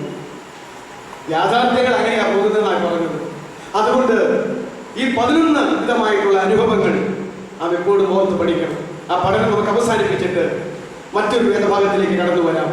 ഇനി പ്രത്യേകം ശ്രദ്ധിക്കുക, ലൂക്കോസിന്റെ ഈ സുവിശേഷം 16-ാം അധ്യായത്തിൽ നിന്ന് അതിന്റെ നമ്മൾ ആ വാക്യം എഴുതിയിരുന്നു. 16-19 മുതൽ 31 വരെയുള്ള 13 വാക്യമാണല്ലോ ഇത് പറഞ്ഞത്. നാം മനസ്സിലാക്കേണ്ട ഒരു കാര്യം, യഥാർത്ഥത്തിൽ ലൂക്കോസിന്റെ സുവിശേഷം 16-ാം അധ്യായത്തിലെ മൊത്തമായ വിഷയം എന്താകുന്നു എന്ന് ചോദിച്ചാൽ എന്താ പറയുന്നത്? 19 മുതൽ 31 വരെയുള്ള 13 വാക്യത്തിലെ അവസാനത്തെ ഖണ്ഡികയിലെ വിഷയം ഇതാണ്. അതായത് നമ്മുടെ മരണാനന്തര അനുഭവത്തെ കുറിച്ച് നമ്മൾ എടുത്തത്. ഇനി ആ 16-ാം അധ്യായം 1-ാമത്തെ വാക്യം മുതൽ അതിന്റെ 13-ാമത്തെ വാക്യം വരെയുള്ള 13 വാക്യങ്ങളിൽ ധനവാനായ ഒരു മനുഷ്യന് ഒരു കാര്യവിചാരകൻ ഉണ്ടായിരുന്നു. ആ കാര്യവിചാരകൻ അനീതിയുള്ള കാര്യവിചാരകനായിരുന്നു. അവനവന്റെ കാര്യവിചാരകത്വത്തിൽ ദൈവത്തെയും ഒരുമിച്ച് സേവിപ്പാൻ കഴിയുകയില്ല. ആ അനീതിയുള്ള കാര്യവിചാരകന്റെ ആ കാര്യങ്ങൾ പറഞ്ഞ് അവസാനിപ്പിച്ചപ്പോൾ കർത്താവ് ഉദ്ദേശിച്ച പ്രധാനപ്പെട്ട ഒരു പോയിന്റ് എന്താകുമെന്ന് അറിയാമോ? നിങ്ങൾക്ക് ദൈവത്തെയും മാമോനെയും ഒരുമിച്ച് സേവിപ്പാൻ കഴിയുകയില്ല. വളരെ വ്യക്തമായിട്ടുള്ള ഒരു കാര്യം. ഏതെങ്കിലും ഒരു മനുഷ്യന് അത് സാധിക്കുകയില്ല. അത് കർത്താവ് പലവട്ടം പറഞ്ഞിട്ടുണ്ട്. അതുകൊണ്ട് എന്താണ്? മാമോനെ സേവിച്ചും അപ്പോൾ തന്നെ ആ മാമോൻ സമം ദ്രവ്യം, സമ്പത്ത്, ദ്രവ്യം. അതാ സമ്പത്തിനെ സ്നേഹിച്ചും ദൈവത്തെ സ്നേഹിച്ചും പോകാൻ പറ്റത്തില്ല. സമ്പത്തിനെ സേവിച്ചും ദൈവത്തെ സേവിച്ചും പോകാൻ ഒരിക്കലും സാധ്യമല്ല. ഇതാണ് ആ ഖണ്ഡികയിൽ ആദ്യത്തെ ഖണ്ഡികയുടെ വിഷയം. ഈ അനീതിയുള്ള കാര്യവിചാരകന്റെ ആ ചരിത്രക്കെല്ലാം പറഞ്ഞ ഈ ഐഡിയ വിളിച്ചു പറഞ്ഞപ്പോൾ 14-ാമത്തെ വാക്യം മുതൽ 18-ാമത്തെ വാക്യം വരെയുള്ള ചെറിയ ഖണ്ഡിക അതെന്താകുന്നുവെന്ന് അറിയാമോ? ഇതൊക്കെയും ദ്രവ്യാഗ്രഹികളായ പരീശന്മാർ കേട്ടവനെ പരിഹസിച്ചു. കേൾക്കാൻ ആരാ ഉണ്ടായിരുന്നേ? ഒരുപിടി ആളുകൾ ശിഷ്യന്മാരും ഉണ്ടാക്കുമ്പോൾ ആരും ഉണ്ട്? ഈ പരീശന്മാർ. കർത്താവിന്റെ ഇടത്തുനിന്ന് വലത്തുനിന്ന് മാറാതെ ഇങ്ങനെ നടക്കുക 3.5 കൊല്ലക്കാലം പരീക്ഷ വിഭാഗം. അപ്പൊ പരീശന്മാർ ഇത് കേട്ടിട്ട് ഈ ലോകത്തിൽ ഒരു മനുഷ്യന് ദൈവത്തെയും ദ്രവ്യത്തെയും സേവിപ്പാൻ കഴിയുകയില്ല. അഥവാ സേവിച്ചാൽ അനീതിയുള്ള കാര്യവിചാരകനെ ഡിസ്മിസ് ചെയ്തതുപോലെ അവനെ ഇവിടെ നിന്ന് ഡിസ്മിസ് ചെയ്യുമെന്നായി പറഞ്ഞു വന്നത്. കാര്യവിചാരകത്തിൽ നിന്നല്ല, സ്വർഗത്തിൽ നിന്ന് ഡിസ്മിസ് ചെയ്യുമെന്നായി പറഞ്ഞു വന്നത്. അത് പരീശന്മാർക്ക് മനസ്സിലായി കഴിഞ്ഞപ്പോഴാണ് അവര് കർത്താവിനെ എന്ത് ചെയ്തു? പരിഹസിച്ചു. അംഗീകരിക്കില്ലാത്ത കാര്യം വരുമ്പോൾ പിന്നെ അടുത്ത ജോലി അത് പറഞ്ഞവനെ പരിഹസിക്കുകയാണ്. ഇവനൊക്കെ എന്നാ ഇത് പറയാ? ഇവനൊക്കെ എനിക്കറിയില്ല. അവനാ പറഞ്ഞതിലൊന്നും ഒരു കാര്യവുമില്ല. 2 വർത്താനം പറഞ്ഞത് പോയച്ചാ മതി. ശരിയല്ലേ? അതാ പരീശന്മാരുടേതായ അവനവനോട് പറഞ്ഞത്, തന്നെ പരിഹസിച്ച പരീശന്മാരോട് പറഞ്ഞത്, നിങ്ങളെ തന്നെ മനുഷ്യരുടെ മുമ്പാകെ നീതീകരിക്കുന്നവരാകുന്നു. ദൈവമോ നിങ്ങളുടെ ഹൃദയം അറിയുന്നു.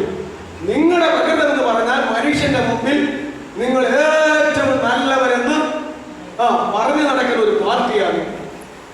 ഈ കർത്താവിനെ കുരിശേ കയറ്റിയത് അഞ്ചപ്പം കൊണ്ട് അയ്യായിരത്തെ പോഷിപ്പിച്ചിട്ടാണോ? കുശരോഗികളെ സുഖപ്പെടുത്തിയിട്ടാണോ? ഈ പരീശന്മാരുടെ മുഖത്ത് വിരൽ ചൂണ്ടിക്കൊണ്ട് എപ്പോഴും സംസാരിച്ചതുകൊണ്ട്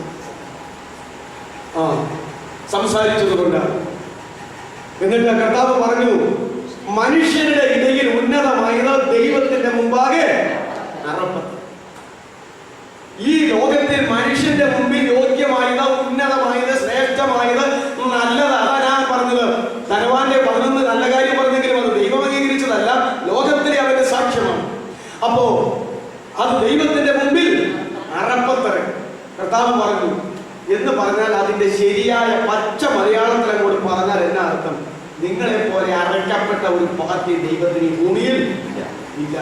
അതാ ബോധമുള്ള അവർക്ക് മനസ്സിലായി. ഇങ്ങനെയല്ല പറഞ്ഞത്.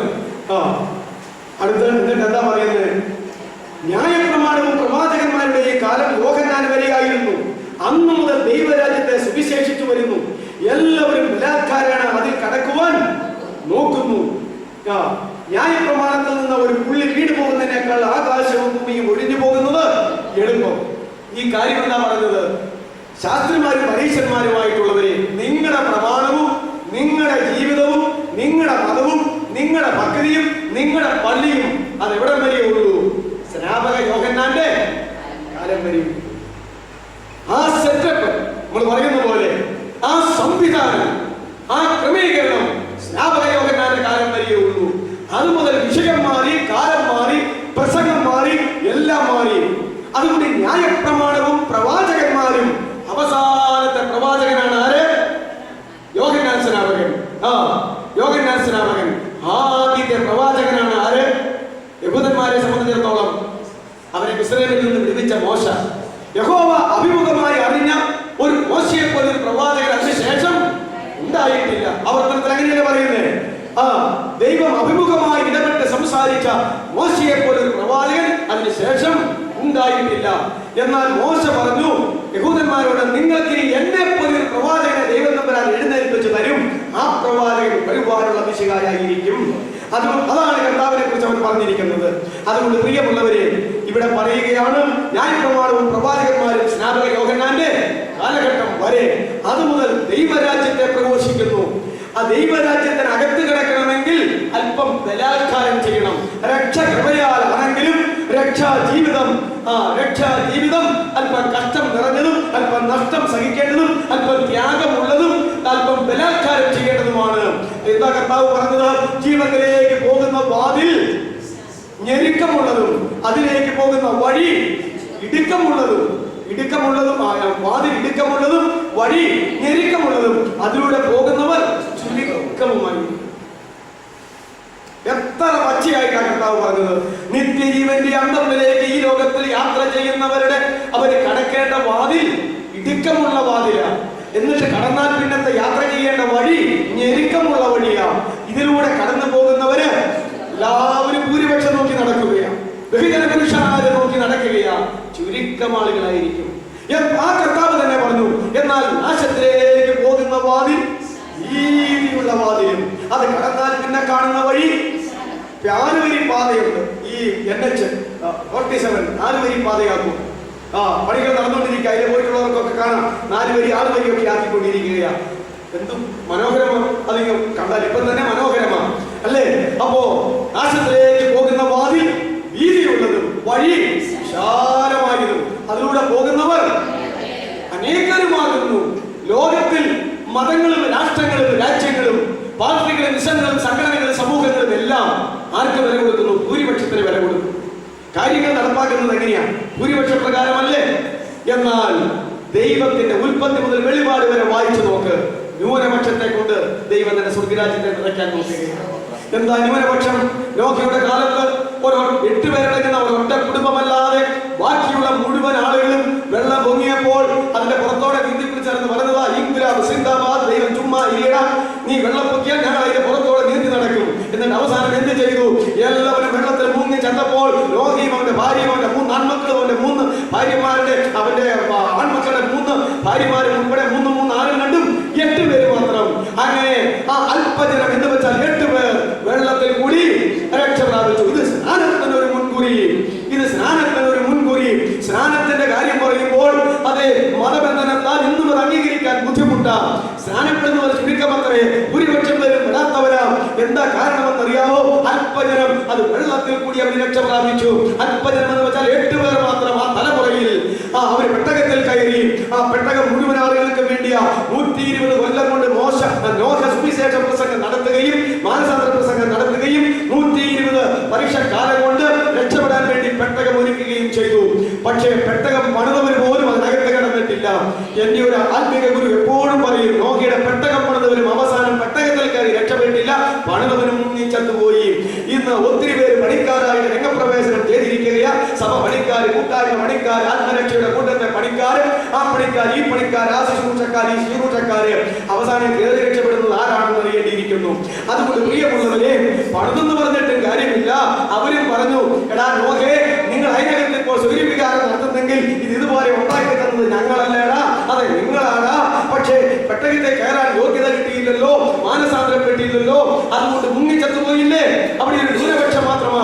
സോദോം ഗൊമോറയെ തീയിൽ ഗന്ധവും ഇറക്കി കത്തി ചാമ്പലാക്കിയപ്പോൾ അബ്രഹാമിനെ ഓർത്ത് അവിടെ നിന്ന് എത്ര പേരെ രക്ഷപ്പെടുത്തി? 2 4 പേരെ രക്ഷപ്പെടുത്തി. 4 പേരെ രക്ഷപ്പെടുത്തിയെങ്കിലും വിട്ടുപോകുന്നതിന് മുമ്പ് ഒരാളും കൂടെ പോയി. നിങ്ങളുടെ കൂട്ടുകാരി പേരറിയാൻ വരാത്തതുകൊണ്ട് പറഞ്ഞത്. അതിന്റെ എന്നിട്ട് വേദപുസ്തകത്തിൽ അതിന്റെ പേരെഴുതിയോ? പേരില്ലാഞ്ഞാണോ എഴുതാത്തത്? ഇപ്പോഴും എഴുതിയാൽ ലോത്തിന്റെ ഭാര്യയെ വേണമെങ്കിൽ ഓർത്തോളൂ. ഈ അങ്ങോട്ട് പോകുന്നതിന് ഒന്നും പേര് പറയാൻ എന്റെ കർത്താവിന് ഇഷ്ടമല്ല. ഇവിടെ അത് കേൾക്കാനാണല്ലോ ഇഷ്ടം. ശരിയല്ലേ? ലോത്തിന്റെ ഭാര്യയെ ഓർത്തുകൊള്ളുകയും.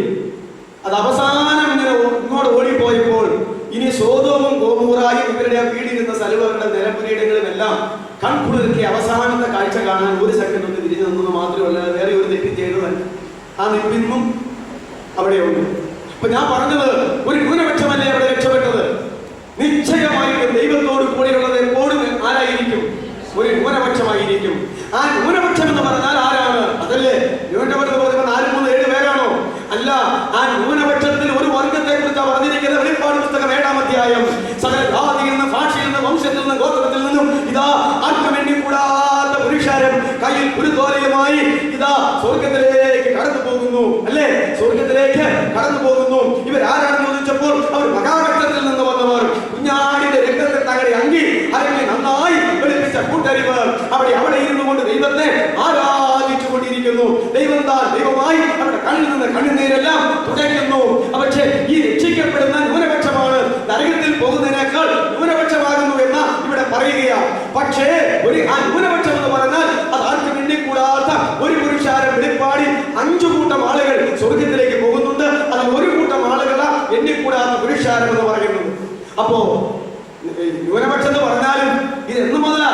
ആദാമിന്റെ കാലം മുതൽ ലോകം അവസാനം ഇതിനെ കത്തിച്ച് ചാമ്പലാക്കുന്ന, ഈ ആകാശ ഭൂമിയെ കത്തി ചാമ്പലാക്കുന്ന, പുതുവാന ഭൂമിയെ സംജാതമാക്കുന്ന ആ കാലഘട്ടം വരെയുള്ള മനുഷ്യവർഗത്തിന്റെ കണക്കിൽ അദാലത്തിലേക്ക് പോകുന്നവര് ബഹുഭൂരിപക്ഷവും ഇങ്ങോട്ട് പോകുന്നവര് ന്യൂനപക്ഷവുമായിരിക്കും. പക്ഷേ ന്യൂനപക്ഷം എന്ന് പറഞ്ഞാൽ കോടാനുകൂടിയായിരിക്കും. തലമുറയുടെ കണക്കുകളൊക്കെ അങ്ങ് മാറും. അതാ നമ്മൾ ഓർക്കേണ്ടത്. അതുകൊണ്ട് മനുഷ്യന്റെ മുമ്പിൽ യോഗ്യമായത് ദൈവത്തിന്റെ മുമ്പിൽ അറപ്പത്രേ. ഈ ലോകത്തിൽ അതാ പറയുന്നത്, വീതിയുള്ള വാതിൽ, വിശാലമായ വഴി, അതിലൂടെ പോകുന്നവർ അനേകർ. പക്ഷെ അവർ ചെന്നെത്തുന്ന സ്ഥലം ഇന്നതാണെന്ന് വളരെ വ്യക്തമായി പറഞ്ഞിട്ടുണ്ട്. അതുകൊണ്ട് ഈ വാതിൽ കാണുമ്പോൾ, അത് കടക്കുമ്പോൾ, ആ വഴിയിൽ കൂടെ യാത്ര ചെയ്യുമ്പോൾ, കൂട്ടുകാരെ നോക്കുമ്പോൾ അറിയാം ഈ പാർട്ടി ഏതാണെന്നും അതെങ്ങോട്ടാണെന്നും, മറ്റേ പാർട്ടി ഏതാണെന്നും അതെങ്ങോട്ടാണെന്നും വിവേചിക്കാൻ ആരാ പറഞ്ഞു തന്നത്? കർത്താവല്ലേ പറഞ്ഞത്. എന്നാൽ തൊട്ടടുത്തവിടെ പറഞ്ഞിരിക്കുന്നത് ഗിരിപ്രഭാഷണത്തിൽ, കള്ളപ്രവാചകന്മാരെ സൂക്ഷിച്ചു കൊള്ളുവിൻ. അതെന്താ പറഞ്ഞിരിക്കുന്നത്?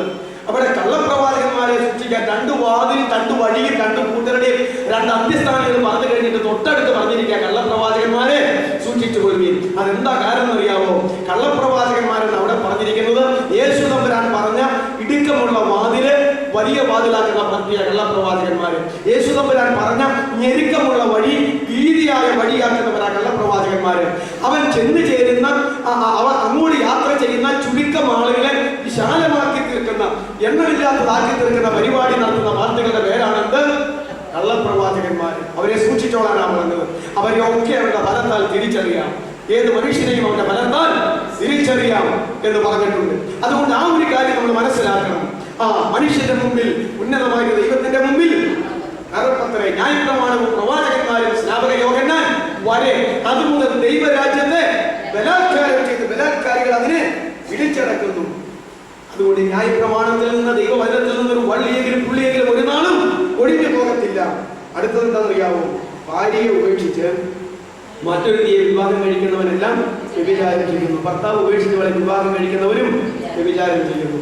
ഞാൻ ഇത് ഓർത്തിട്ടുള്ളൂ. ഇതിനിടയ്ക്ക് കൊണ്ടും ഈ കാര്യം പറഞ്ഞിടത്ത് എന്താ ഒരു ബന്ധം? ഇപ്പൊ ഈ ശാസ്ത്രിമാരോട് പരീക്ഷന്മാരോട് സംസാരിച്ചുകൊണ്ടിരിക്കുമ്പോൾ അതിനിടയ്ക്ക് ഭാര്യ ഉപേക്ഷിക്കുന്ന കാര്യം, വ്യഭിചാരം ചെയ്യുന്ന കാര്യവും ഈ ഖണ്ഡികയുടെ അർത്ഥം എന്നാണെന്നറിയാമോ? 1-ാം ഖണ്ഡികയുടെ എസൻസ് എന്തായിരുന്നു? ദൈവത്തെയും മാമോനെയും ഒരുമിച്ച് സേവിപ്പാൻ കഴിയുകയില്ല. ഇതിന്റെ അന്തസത്ത അല്ലയോ ശാസ്ത്രിമാരും പരീക്ഷന്മാരുമായിട്ടുള്ളവരെ, നിങ്ങൾ തികച്ചും ദ്രവ്യാഗ്രഹികളാകുന്നു. നിങ്ങളെ വിചാരിക്കുന്നത് പോലെയല്ല ദൈവം നിങ്ങളെ കുറിച്ച് വിലയിരുത്തുന്നത്. മാത്രമല്ല, വ്യഭിചാരികളെ ദൈവം ശിക്ഷിക്കും. അങ്ങനെ പറയാൻ കാരണം എന്താണെന്നറിയാവോ? ആ മത്തായിയുടെ സുവിശേഷം 19-ാം അധ്യായത്തിന്റെ 1 മുതലുള്ള വാക്യം ഇപ്പൊ എടുക്കണം. കേൾക്കണ്ട, ഈ കല്യാണത്തിനൊക്കെ എല്ലാവരും വായിക്കുന്നതാ. പള്ളിയിലും വേർപാട് സഭകളിൽ എല്ലായിടത്തും വായിക്കുന്നതാ. അവിടെ പറഞ്ഞിട്ടുണ്ട്, കർത്താവിനെ പരീക്ഷിച്ച് ചോദിച്ചപ്പോൾ ഭാര്യ ഉപേക്ഷിക്കുന്നത് വിഹിതമെന്ന് ചോദിച്ചു. ഒപ്പം അങ്ങനെ അല്ലാന്ന് പറഞ്ഞു. അങ്ങനെയാണെങ്കിൽ പിന്നെ മോശ എന്തുകൊണ്ട് ഉപേക്ഷണ പത്രം കൊടുത്ത് ഭാര്യ ഉപേക്ഷിക്കാൻ അനുവാദം കൊടുത്തു? അപ്പൊ കർത്താവ് പറഞ്ഞു, അത് നിങ്ങളുടെ ഹൃദയകാഠിന്യ നിമിത്തമാണ് ഭാര്യമാരെ ഉപേക്ഷിക്കാൻ മോശ അനുവദിച്ചത്. ആദ്യം അങ്ങനെ ആയിരുന്നില്ല. ഞാനും പറയുന്നു, ഉപേക്ഷിക്കാൻ പറ്റത്തില്ല. ആദ്യമായിരുന്ന പോലെ തന്നെ ഇപ്പോഴും. എന്താ ആദ്യമായിരുന്നത്? പുരുഷൻ അമ്മയെയും അമ്മയെ വിട്ടുപിരിഞ്ഞ് ഭാര്യയോട് പറ്റിച്ചേരും, അവൻ ഇരുവരും ഒരു ദേഹമായി തീരും. ഇതല്ലേ ദൈവം സംയോജിപ്പിച്ചതിനെ മനുഷ്യൻ വേർതിരിക്കാൻ പാടില്ല. ഇതാ കർത്താവ് ഉറപ്പിച്ചത്. അപ്പോ ശാസ്ത്രിമാരുടെയും പരീക്ഷന്മാരുടെയും 3 പാപങ്ങളെ അവിടെ എടുത്തു കാണിച്ചു. നിങ്ങൾ ദ്രവ്യാഗ്രഹികളാണ്, നിങ്ങൾ മനുഷ്യരുടെ മുമ്പിൽ മാത്രം യോഗ്യമായി നടക്കുന്നു, ദൈവത്തിന്റെ മുമ്പിൽ നിങ്ങൾ അയോഗ്യതയുള്ളവരാണ്, നിങ്ങൾ തന്നെ വ്യഭിചാരികളാണ് എന്ന ആ പറഞ്ഞതിന്റെ അർത്ഥം. അപ്പോൾ ചോദിക്കും, അതൊരു അനുവാദം കൊടുത്തിട്ടല്ലേ? അനുവാദം കൊടുത്തത് എന്തുകൊണ്ടാണ്? ഹൃദയം കാഠിന്യ നിമിത്തമാണ്. എന്നാൽ ക്രിസ്ത്യാനിക്ക് ഭാര്യയെ ഉപേക്ഷിക്കാൻ പറ്റുമോ? ഭർത്താവിനെ ഉപേക്ഷിക്കാൻ പറ്റുമോ? എന്തുകൊണ്ട്? ദൈവസഭക്കാർക്ക് പറ്റുമോ? പറ്റുകയില്ല. ഹൃദയകാഠിന്യം ഉണ്ടായിട്ടാണ്. ആ ഹൃദയകാഠിന്യം മാറ്റാൻ മോശയ്ക്ക് കഴിഞ്ഞില്ല, ന്യായപ്രമാണത്തിന് കഴിഞ്ഞില്ല. അതുകൊണ്ട് മോശം എടുത്തപ്പോൾ ഒരു ചെറിയ അനുവാദം, മൗനാനുവാദം അങ്ങോട്ട് കൊടുത്തു. ഞാനോ നിങ്ങളോട് പറയുന്നു, പരസംഗ നിമിത്തമല്ലാതെ സ്വഭാര്യ ഉപേക്ഷിച്ച് മറ്റൊരുത്തിയെ പരിഗ്രഹിക്കുന്നതും ചെയ്യുന്നത് വ്യഭിചാരമാകുന്നു. ഉപേക്ഷിക്കപ്പെട്ടവളെ ആരെങ്കിലും സ്വീകരിച്ചാൽ അതും വ്യഭിചാരമാകുന്നു. അപ്പോൾ ഇസ്രായേൽക്കാരെല്ലാം ഇപ്പൊ വ്യഭിചാരം ചെയ്തുകൊണ്ടിരിക്കുകയാ. ആ കൂടെ ശാസ്ത്രിമാരും പരീക്ഷന്മാരും വ്യഭിചാരം ചെയ്തുകൊണ്ടിരിക്കുകയാ. ആ കൽപ്പനയെ എടുത്തു മാറ്റി കളക മാത്രമല്ല ചെയ്തത്, ആ കൽപ്പനയെ അനുസരിപ്പാത്ത ഗവണം ദൈവം കൂടി ഒരു ചേഞ്ച് വരുത്തി. എന്താ ചേഞ്ച് വരുത്തിയത്? മനുഷ്യന്റെ ഹൃദയകാഠിന്യത്തെ ദൈവം മാറ്റിക്കളഞ്ഞു. അതായത് ദൈവവൈദ്യരുടെ ഹൃദയകാഠിന്യത്തെ ദൈവം മാറ്റിക്കളഞ്ഞു. തെറ്റിദ്ധരിക്കരുത്, ക്രിസ്ത്യാനിയുടെ ഹൃദയകാഠിന്യത്തെ ദൈവം മാറ്റിക്കളഞ്ഞു. എന്താ? യെഹെസ്കേൽ പ്രവാചകൻ മുതൽ കർത്താവ് പറയുകയാണ്, കല്ല് പോലെ കഠിനപ്പെട്ടിരിക്കുന്ന ഹൃദയത്തെ മെഴുക് പോലെ അവൻ ഉരുക്കിയിരിക്കുന്നു, വജ്രം പോലെ കഠിനപ്പെട്ടിരിക്കുന്ന ഹൃദയത്തെ മഞ്ഞു പോലെ അവൻ ലളിതമാക്കിയിരിക്കുന്നു. എന്നാൽ നിങ്ങളുടെ ഹൃദയങ്ങളെ കഴുകി, അതെ, നിങ്ങളെ തളിച്ച് ശുദ്ധീകരിച്ച് നിങ്ങളുടെ ഹൃദയകാഠിന്യത്തെ മാറ്റുകയാണ്. ദൈവത്തിന്റെ പരിശുദ്ധാത്മാവിന്റെ ജോലി മനുഷ്യന്റെ കഠിന ഹൃദയത്തെ മാറ്റുകയാണ് കേട്ടോ. അത് നമ്മൾ ഓർക്കേണ്ടതാ. ദൈവത്തിന്റെ പരിശുദ്ധാത്മാവിനെ ലോകത്തിലേക്ക് തന്നു കഴിഞ്ഞിട്ട് ആ പരിശുദ്ധാത്മാവുള്ളവരോട് പറയുക, ഈ ആത്മാവിനെ തന്നിരിക്കുകയാൽ, ഈ ആത്മാവ് നിങ്ങളിൽ ആയിരിക്കുന്നതിനാൽ, ഈ ആത്മാവ് നിങ്ങളിൽ പ്രവർത്തിക്കുന്നതിനാൽ ഇനി പഴയ നിമിത്തതുപോലെയുള്ള ഹൃദയകാഠിന്യം നിങ്ങൾക്ക് ഉണ്ടാവുകയില്ല. അവൻ വന്നാൽ പാപത്തെക്കുറിച്ചും നീതിയെക്കുറിച്ചും ന്യായവിധിയെക്കുറിച്ചും നിങ്ങൾക്ക് ബോധം വരുത്തും. പാപത്തെയും നീതിയെയും ന്യായവിധിയെ കുറിച്ച് ബോധം വരുത്തുമ്പോൾ അവൻ അലറിക്കറിയും. തകർന്ന ഹൃദയത്തെ കുടുങ്ങിയ മനസ്സിനെ നിരസിക്കാത്ത ദൈവം അവൻ അനുഭവിച്ച് മാനസാന്തരപ്പെടുമ്പോൾ അവൻ ഓക്കെയാകും. പിന്നെ അവർക്ക് ഭാര്യ ഭർത്താക്കന്മാരെ ഉപേക്ഷിക്കാൻ സാധ്യമല്ല. അതുകൊണ്ട് ഈ കാര്യം അവരോട് പറഞ്ഞു. എന്നിട്ട് ഈ ശാസ്ത്രിമാരോടും പരീക്ഷന്മാരോടും ശരിക്കും മനസ്സിലാകത്തക്കവണ്ണമാ എന്നാ കേട്ടു ഓരോരുത്തരുടെ ചരിത്രം എന്ന് പറഞ്ഞിട്ടാ നമ്മളിപ്പോൾ ചിന്തിച്ച ധനവാന്റെയും ലാസറിന്റെയും ചരിത്രം അങ്ങോട്ട് പറഞ്ഞത്. ആ ധനവാന്റെയും ലാസറിന്റെയും അതാരാണ് എന്നുള്ള, ആ വ്യക്തി ഭൂമിയിൽ ആരാണ് എന്നുള്ള ആ കാര്യം ആർക്കറിയാമായിരുന്നു? ഏകദേശം ഒരു അഡ്രസ്, നമുക്ക് ഒരാളുടെ അഡ്രസ്സും പേരും ഊരും പേരും ഒക്കെ പറഞ്ഞ് നമ്മൾ ഓർമ്മപ്പെടുത്തി വന്നു കഴിയുമ്പോൾ ശരിയാ, എനിക്കൊരു നേരിയ ഓർമ്മയുണ്ട്, അത് ഇന്നടത്ത് താമസിച്ചവരല്ലേ എന്നൊക്കെ നമുക്ക് പിടി കിട്ടുന്ന പോലെ അവർക്ക് ആ കാര്യം മനസ്സിലായി. അതുകൊണ്ട് അവരോടായിട്ട് പറഞ്ഞതാ. എന്നാൽ കേട്ടോ, ഇവിടെ നിന്ന് പോയ 2 പേരുടെ മരണവും ജീവിതവും മരണാനന്തര അനുഭവങ്ങളും ഇപ്പൊ എവിടെയാണോ നിങ്ങളത് കേട്ടു എന്ന് പറഞ്ഞു കൊടുത്തതാ. അപ്പോ ലൂക്കോസിന്റെ സുവിശേഷം 16-ാം അധ്യായത്തിലെ മൊത്തം വിഷയം എന്താകുന്നു എന്ന് ചോദിച്ചാൽ എന്താണ്? മാമോനെയും ദൈവത്തെയും സേവിപ്പാൻ കഴിയുകയില്ല. ദ്രവ്യാഗ്രഹം വളരെ വലിയ പാപമാകുന്നു എന്ന നമ്മൾ മനസ്സിലാക്കേണ്ടതായിട്ടുള്ള ഒരു കാര്യം. ഈ പശ്ചാത്തലത്തിൽ നിന്ന് ഇന്ന് നമുക്ക് ചിന്തിക്കാനായിട്ടുള്ളത് ഇതുപോലെ തന്നെ മറ്റൊരു മനുഷ്യന്റെ ഉപമയാണ്. ഇനി സംഭവ ചരിത്രമല്ല. ലൂക്കോസ് 12-ാമത്തെ അധ്യായം എടുക്കാം. ധനവാനായ മൂഢന്റെ ഒരു ഉപമ അവിടെ പറഞ്ഞിട്ടുണ്ട്. നമ്മുടെ വിഷയം ജീവിതം, മരണം, മരണാനന്തര അനുഭവങ്ങൾ. അതും കൂടെ പറയാതെ, ഇതോട് ചേർന്ന് അതും കൂടെ പറയാതെ അത് പൂർണ്ണമാവുകയില്ല. ഈ 2 കാര്യങ്ങൾ മാത്രമേ ഉള്ളൂ. ധനവാന്റെയും ലാസറിന്റെയും ജീവചരിത്രം അത് നമ്മൾ ചിന്തിച്ചു കഴിഞ്ഞു. അതുപോലെ തന്നെ ഇനി ലൂക്കോസിന്റെ സുവിശേഷം 12-ാം അധ്യായം അതിന്റെ 13 മുതൽ 21 വരെയുള്ളതായ ആ ഖണ്ഡികയിൽ രേഖപ്പെടുത്തിയിരിക്കുന്ന ധനവാനായ മൂഢനായ ഒരു മനുഷ്യൻ, ധനവാന്റെ ഒരു ഉപമ. ഇത് ഉപമയാകട്ടോ, ഇത് സംഭവ ചരിത്രമല്ല, ഇതൊരു ഉപമയാണ്. അതുകൊണ്ട് നിങ്ങളൊന്ന് വായിച്ചു തന്നാണ്ട് ഇപ്പോൾ നമ്മൾ ചിന്തിച്ച മറ്റേ ആ വേദഭാഗങ്ങളോട് കൂടെ തുടർന്ന് ചേർത്ത് ചിന്തിക്കേണ്ട ഒരു വേദഭാഗമാണ് ധനവാനായ മനുഷ്യന്റെ ഉപമ. അതറിയണമെങ്കിൽ 13-ാമത്തെ വാക്യം മുതൽ, ലൂക്കോസ് 12-ന്റെ 13-ാമത്തെ വാക്യം മുതൽ വായിക്കണം. ആരെങ്കിലും ഒരാൾ ഓരോ വാക്യം വായിച്ചു തന്നാട്ടെ.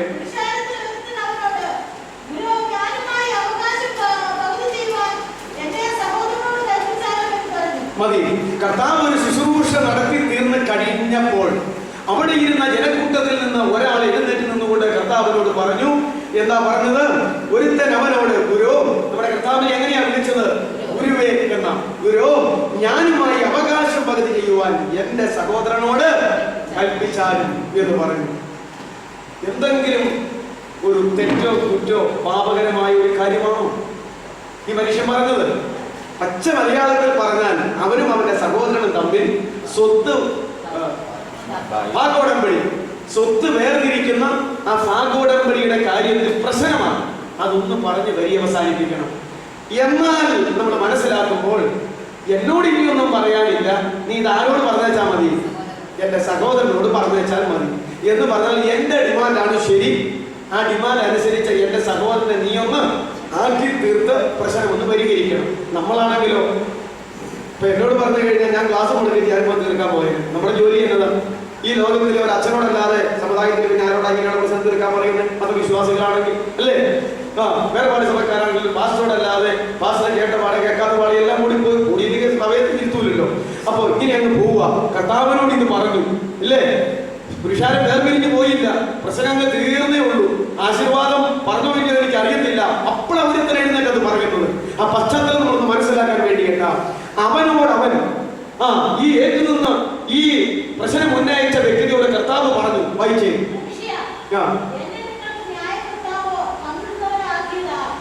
ഇവിടെയും ഈ മനുഷ്യനെ പേരില്ലാതിട്ടാണോ എന്താ വിളിച്ചവനെ? മനുഷ്യ. പിന്നെ അതാ പിന്നെ മറ്റൊന്ന് വിളിക്കാനോ നന്നായി. അവനെ പേരില്ലാതിട്ടാണോ?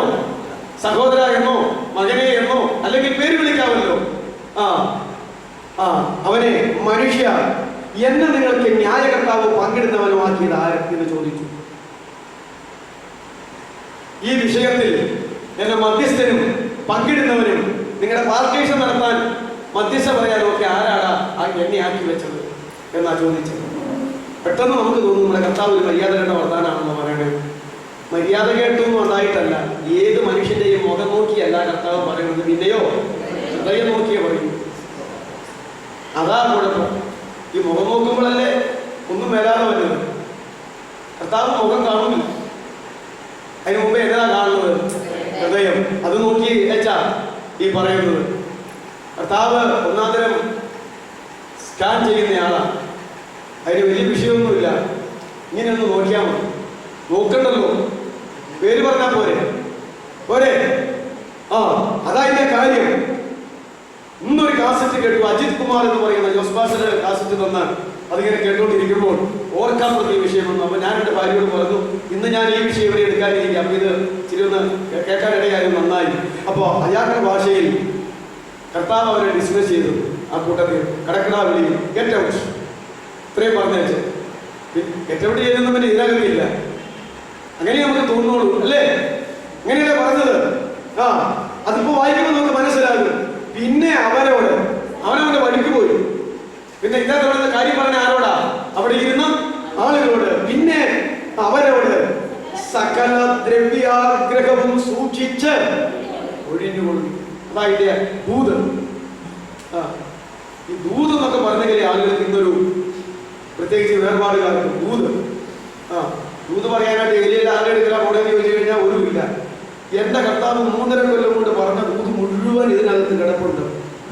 എഴുതിയ കടലാസനോളം ആർക്കും വരെയില്ല, ഒരു ക്രിസ്ത്യാനിക്കും വരെയില്ല. ഇതിനകത്ത് ദൂത് എന്നതാ. പിന്നെ അവൻ അവരോട് അവനവന്റെ വഴിക്ക് പോയി ആ മനുഷ്യൻ. അതുകൊണ്ട് വർത്തമാനം പറഞ്ഞാൽ അവന്റെ അഭിമാനക്ഷതമല്ലേ അല്ലേ? ചോദിച്ചു, ഇയാളെ ചോദിച്ചു തന്നെ അബദ്ധം എന്ന് പറഞ്ഞ് അയാൾ പോയി. അവിടെ ഇരുന്ന ജനത്തോട് യേശു പറയുകയാണ്, സകലവിധമായ ദ്രവ്യാഗ്രഹവും സൂക്ഷിച്ച് ഒഴിഞ്ഞുകൊള്ളുകയും എന്ന് പറഞ്ഞു കഴിഞ്ഞാൽ അവൻ എഴുന്നേറ്റ് നിന്ന് ഇപ്രകാരം പറയാൻ ഇടയായത് അവന്റെ ദ്രവ്യാഗ്രഹം കൊണ്ടാണ്. അതുകൊണ്ട് ദ്രവ്യാഗ്രഹം എന്ന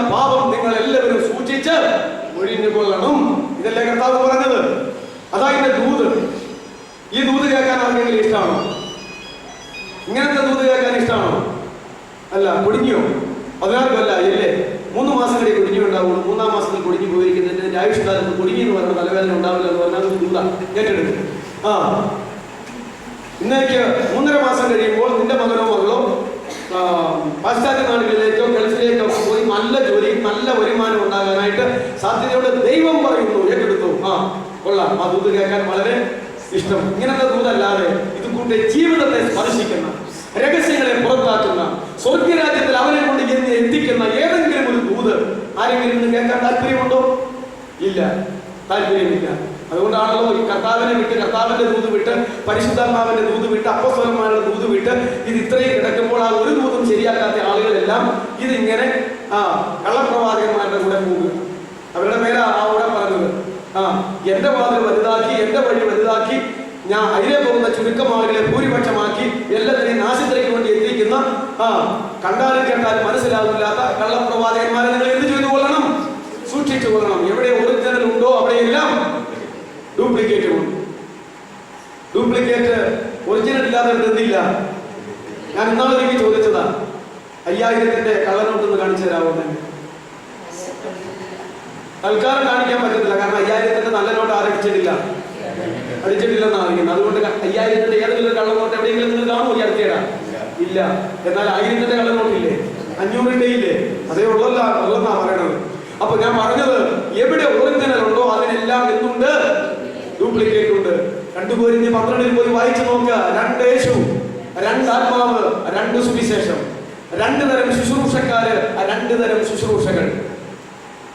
അത് മാറി മറിഞ്ഞു വരുന്നത് കൊണ്ട്, വിവരവും വിവേകവും ഇല്ലാത്തത് കൊണ്ട് യേശുക്രിസ്തുവാകുന്ന സ്വർഗീയ മണവാളിന് വേണ്ടി വിവാഹ നിശ്ചയം ചെയ്തിരിക്കുന്ന ദൈവസഭയെ സർപ്പം ഹവ്വയെ വിവാഹത്താൽ ചതിച്ചതുപോലെ ഈ ലോകത്തിൽ ചതിക്കപ്പെട്ട് കല്യാണം നടക്കാതെ വഷളായി പോകാൻ സാധ്യതയുണ്ട്. സൂക്ഷിച്ചോണമെന്നല്ലേ 2 Corinthians 12 പറഞ്ഞിരിക്കുന്നത്. അതെ, അതുകൊണ്ട് സകല ദ്രവ്യാഗ്രഹവും സൂക്ഷിച്ച്, ഇന്നിപ്പോ നമുക്കുള്ള ദൂത് എന്നതാ ഇത് തന്നെ. സകല ദ്രവ്യാഗ്രഹവും സൂക്ഷിച്ച് ഒഴിഞ്ഞുകൊള്ളുകയും. അടുത്ത വാക്യം നിങ്ങളുടെ ആബോധിപ്പെട്ടതാ, ഒരുത്തന് സമൃദ്ധി ഉണ്ടായാലും അവന്റെ വസ്തുവകയല്ല അവന്റെ ജീവന് ആധാരമായിരിക്കണം.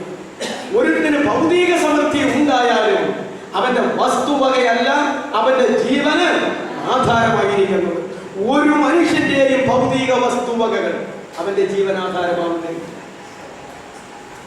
അതാണ് പറയുന്നത്, അതാണ് കർത്താവ് പറഞ്ഞിരിക്കുന്നത്. ഈ പോയിന്റ്, ഈ ദൂത്, ഈ തത്വം കർത്താവ് എല്ലാവർക്കും പറഞ്ഞു കൊടുത്തെങ്കിലും അത് മനസ്സിലാകാൻ ബുദ്ധിമുട്ടുള്ളതാണ്. അതുകൊണ്ട് ലളിതമായ ഒരു ഉപമ പറഞ്ഞു. നമുക്കും അത് നോക്കാം. ഒരു ഉപമയും അവരോട് പറഞ്ഞു. എന്തിനാ ഉപമ പറയുന്നത്? ആളുകൾക്ക് അത് ലളിതമായി മനസ്സിലാക്കാം, നമുക്ക് മനസ്സിലാക്കാം. നിങ്ങളിത് ശ്രദ്ധിക്കണം കേട്ടോ. ഇനി 16ാമത്തെ വാക്യം മുതല, ധനവാനായ ഒരു മനുഷ്യന്റെ, ഇത് സംഭവചരിത്രമല്ല, ഇതെന്താണ്? ഇത് ഉപമയാണ്. എന്തിനു വേണ്ടി ഉപമ പറഞ്ഞു? സകലവിധമായ ദ്രവ്യാഗ്രഹവും സൂക്ഷിച്ചു കൊള്ളണം. അതുപോലെ തന്നെ ഒരു മനുഷ്യന് ഭൗതിക സമൃദ്ധി ഉണ്ടായാലും അവന്റെ വസ്തുവക അവന്റെ ജീവന്റെ ആധാരമായിരിക്കുന്നില്ല എന്ന് ഞാൻ പറഞ്ഞ ദൈവിക ആശയം നിങ്ങൾക്ക് മനസ്സിലാകാൻ ബുദ്ധിമുട്ടുണ്ടെങ്കിൽ ഇതാ ഒരു ഉപമ പറഞ്ഞ് ഞാൻ നിങ്ങളെ ബോധ്യപ്പെടുത്താം.